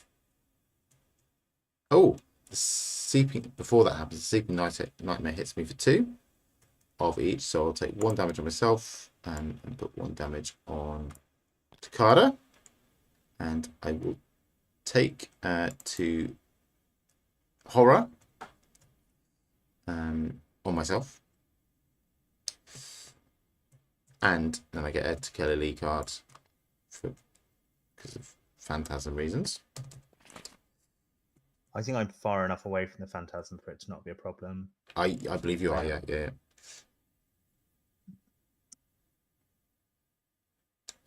And then we have the upkeep phase, in which everybody readies.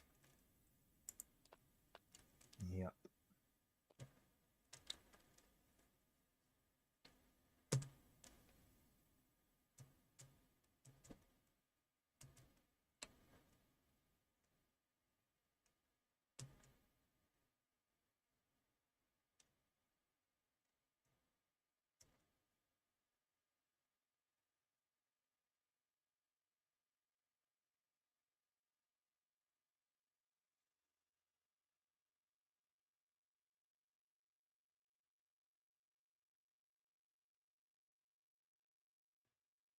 Okay.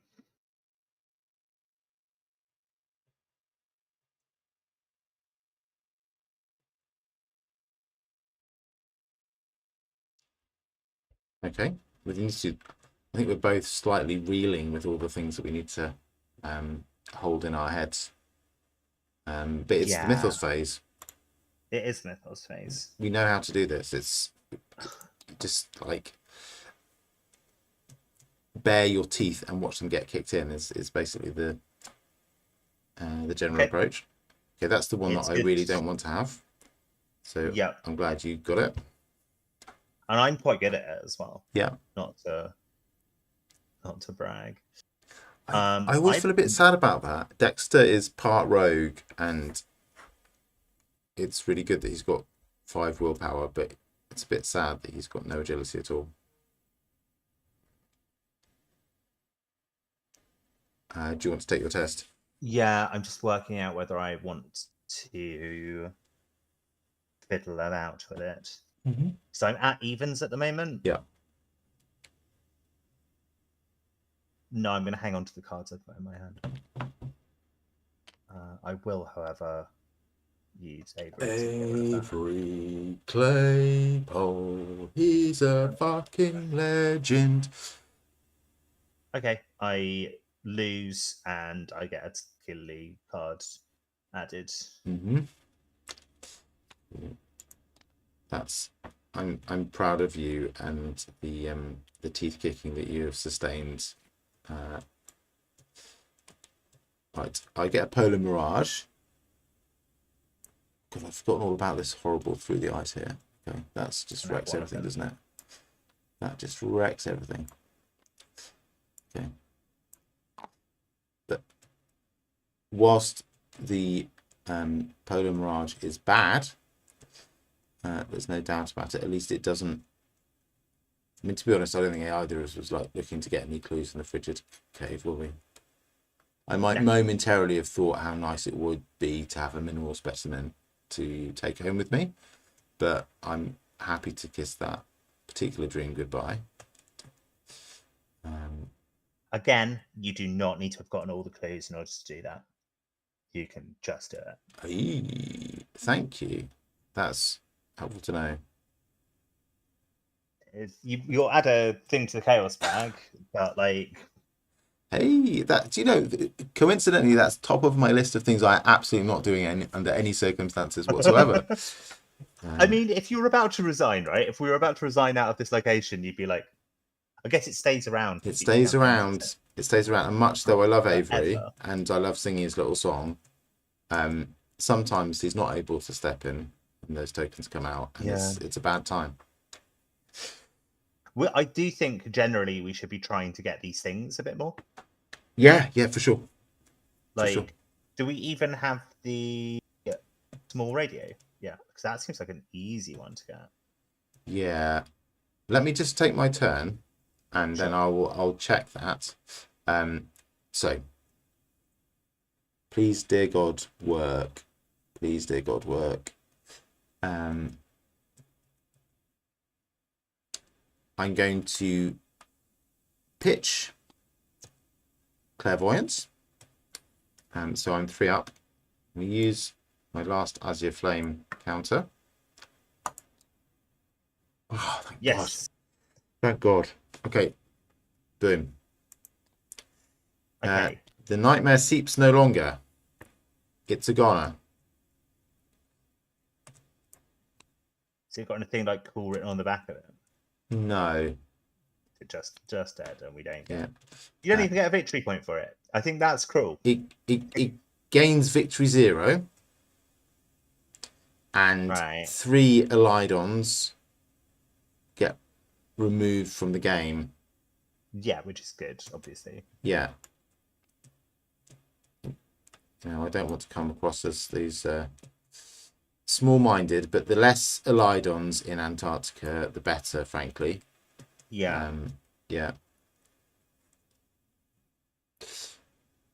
Okay, so that's a good start to my turn. Yeah.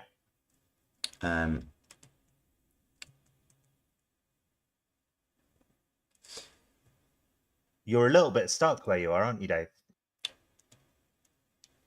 If I didn't have this through the ice, I would be less stuck.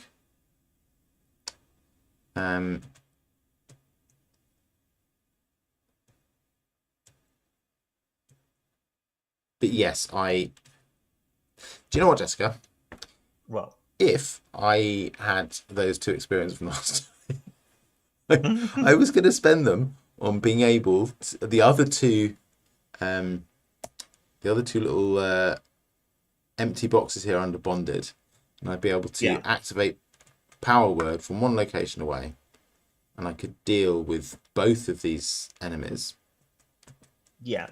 I'm just saying it would have been really nice, and I'm still incredibly salty about it, and the game hates me. I hear you. Yeah. Now that we've established that, I mean, the only thing I can try and do is leave my hole in the ice, fail to leave my hole in the ice, and be sad about it. I do have a card I can. Fail, you die, right? No.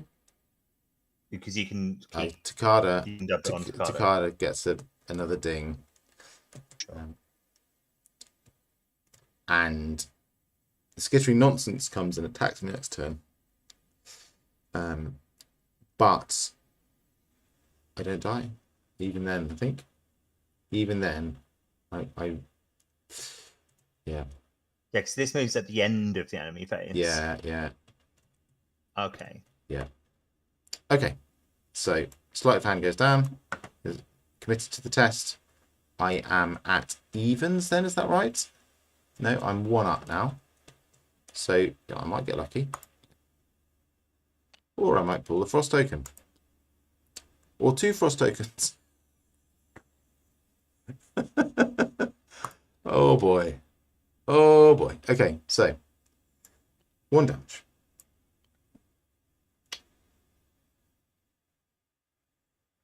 1 horror, which I will take.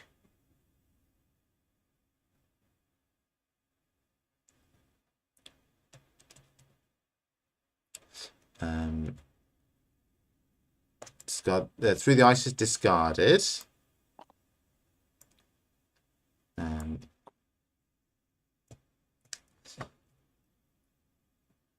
And I will move to the Rocky Crags. Is this what's going to happen? Yeah. Do you recall what I pulled out of the Chaos bag when I had my crucial kill the enemy test? Was it a -1? Yes. Cool. So I should have triggered Lucky Cigarette Case. Yeah, sure. And draw a card. Okay. Yeah, I'm going to move to the Rocky Crags. No, I can't move to the Rocky Crags because everyone will kill me. I'm going to take 3 resources off Takada in that case. Takada, I hardly knew her. Okay, that's my turn.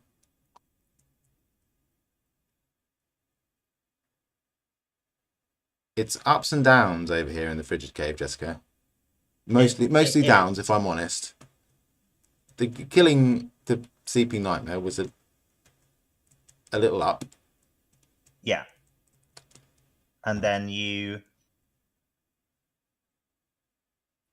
failed to move, which is good actually, because otherwise you'd have been in Monster City, right? Yes. If you succeeded at moving, it would have actually been quite bad. No, because I've had 1 action left. I'd have power worded them both. I'd have got the skittering nonsense to cower and also to distract the phantasm at the same time. They would both have been exhausted, and I would have just been like laughing at them. Yeah. Yeah, fair enough. Yet another dream that's been taken from us by the woke blob of Antarctica.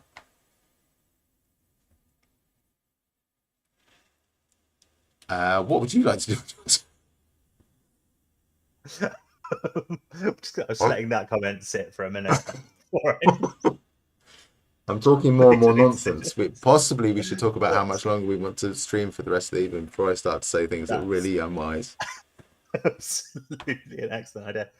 Should I break character and say I think being woke's cool, and I was just being silly.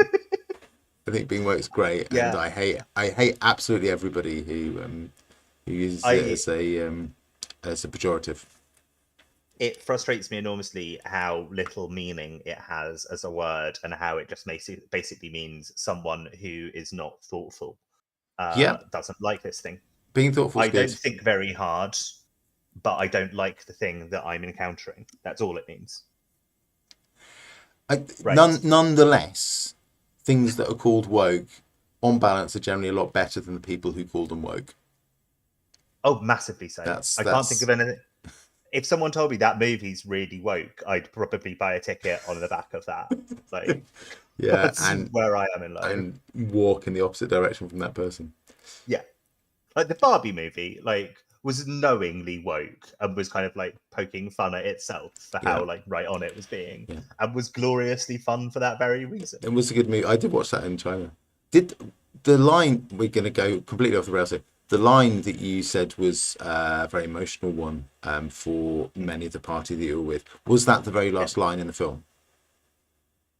No, because I think so I can't remember. I don't think it's a specific line. It's just that entire sequence at the end where she is becoming a real woman. It was a very emotional one for all of the trans people who were watching with me. I don't think there's a specific line to that.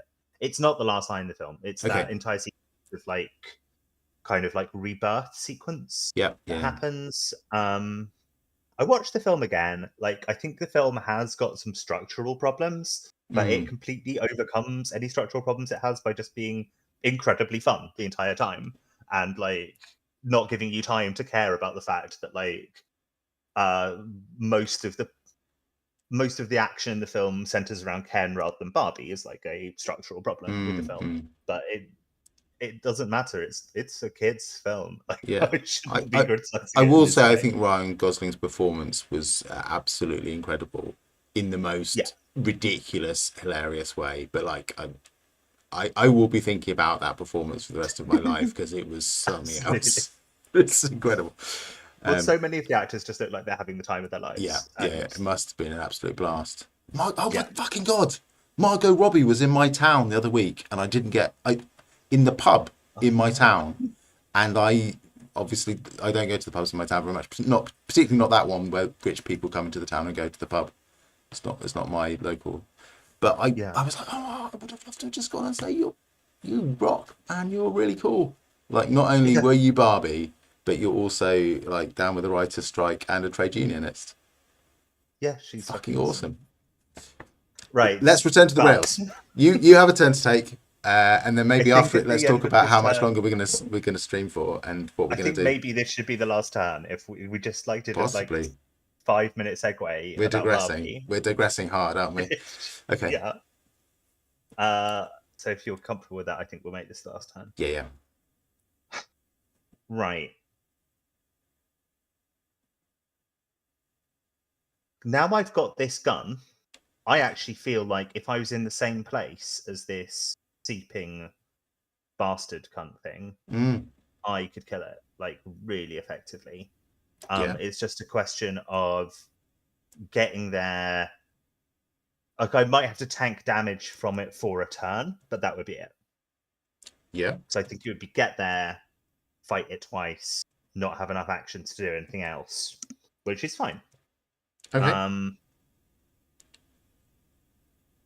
I'm in favor of that. I think let's hunt down the evil and kill it. That is what we've come to Antarctica for. It would be. I'd be fighting it at 5 versus 3, plus a bunch of like cards that I can throw at the problem. Yeah, I mean you've got 2 ammo on the Derringer. Yeah. So you will after that just be sort of hitting it.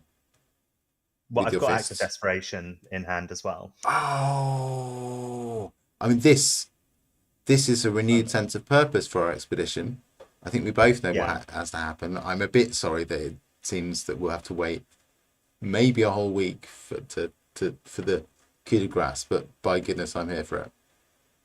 Cool. I think, unfortunately, I have to spend a turn and a bit hoovering up some clues It's only 4 to get into Snowgraves, but Yep. I'm not delighted with the prospect of going in there and having no clues to resign with. I would prefer to start this fight with the possibility of resigning if I need to.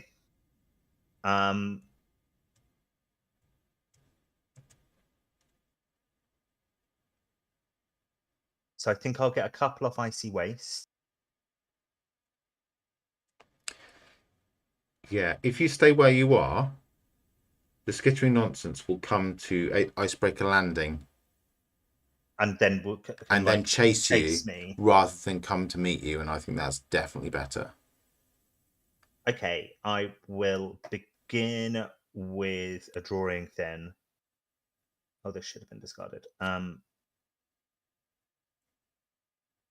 So it's 2 naturally, it's 3 from Quick Learner, 4, 5 from Drawing Thin versus 2. I'm going to fail this, but that's the whole point.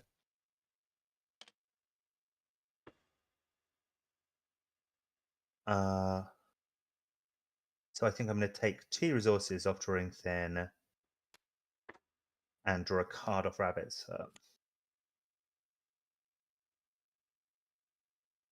Probably not going to use that flashlight, am I? Okie dokie, so I still have 3 actions left. Yeah, you're right. If I move 1 forward, that skittering nonsense is going to go like a weird. Yeah, it's going to You like can't come and move meet to me, Lakes Camp and I without wouldn't want to spending anyway. 8. Yeah, it's like a bad place, isn't it?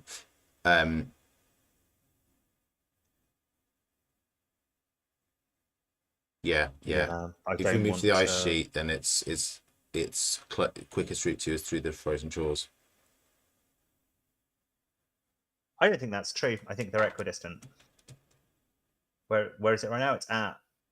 It's at Snowgraves. Yeah, and it's so it 1 to frozen shores, 2 to precarious ice sheet along here. Oh, so it is. Yeah, I thought it had to go then through the crash 1 site, but it doesn't. Hits. Sorry. It's fine. I'll investigate twice using my various different ways of investigating.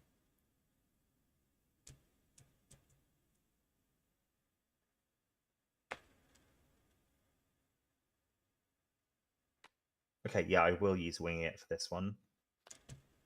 So I'm on 2, it's on 1. I'm not going to cancel that. I don't mind failing this.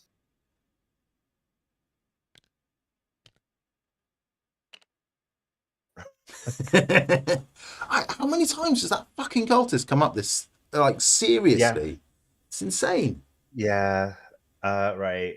I've not actually drawn any of my particularly ill cards yet, but it's only a matter of time, right? Like, I have a lot of draw going on. Okay, so that was action 2. This is action 3. So I'm at a +1 now. So 3 versus 2.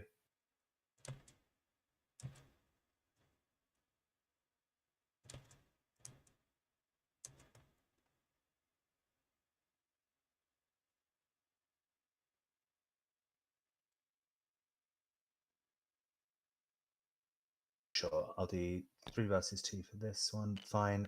And this one I will use the cat. So it's 5 versus 2. Great. I get a clue. Hooray. What a turn. I think there's something in this mod that allows you to tell you. I've got this another derailment, Jessica. I'm sorry about that, but I'm pretty sure there's something in this mod that tells you how often you're getting different symbols, and I want to know the stats for our cultist draws. Cool. I'd like to know as well. I think there's an equal number of cultists and tablets in there, and I think we've drawn precisely 1 tablet, which is the one I drew to see whether I was going to get any XP at the start of this whole rigmarole, and then it's not seen a single one. Yeah. To be fair, there's double the number of cultists as there are tablets. But, Really? Yeah, there's two cultists, 1 tablet. Okay. I wonder if that's how it's supposed to be. As the viral video.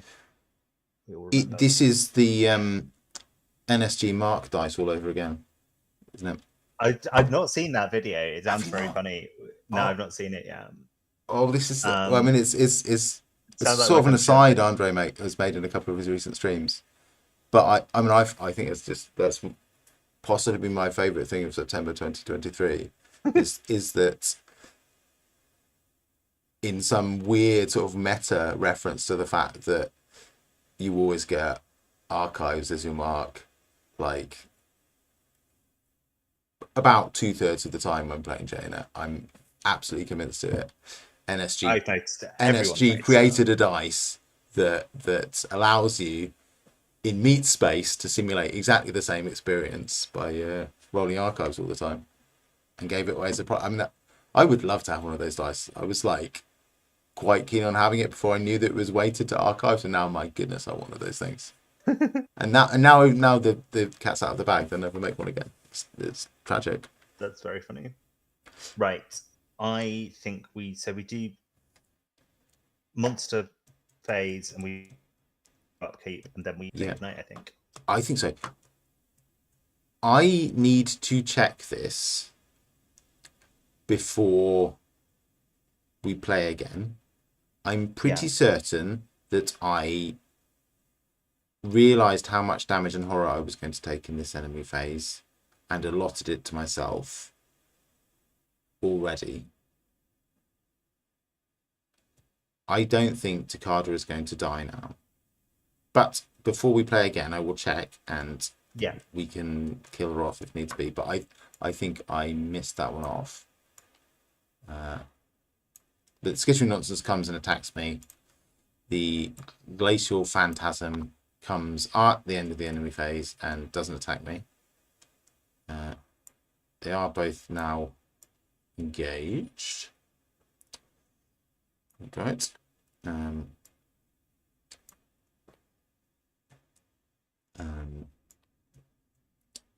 I get a Tequila Lee card in my deck.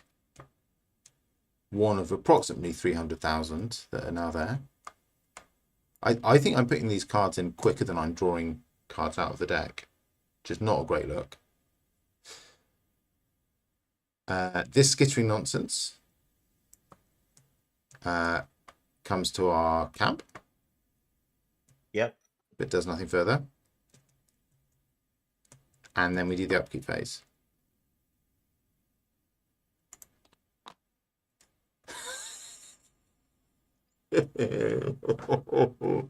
I'm sorry, Dave. What is it that you've drawn? Oh, I don't deserve it. I'm a good person. I don't deserve this. Okay.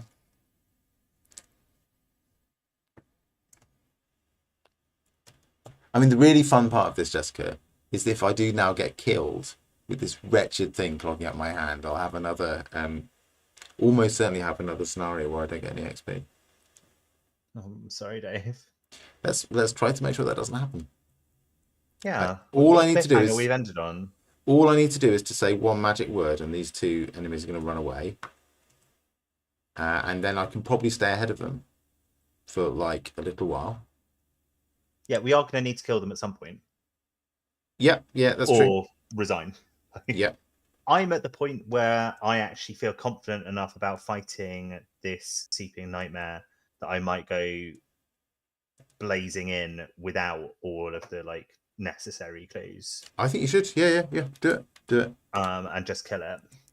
I'm on 3. You're on 5. So actually, we do have enough between us. Yeah. Except we're going to spend 4 getting into the snow graves. Yeah. Is the only slightly sad thing. But there's 1 left on the treacherous path, 1 left on the icy wastes, 2 left on the frozen shore. Yeah, there's 2 on the frozen shore.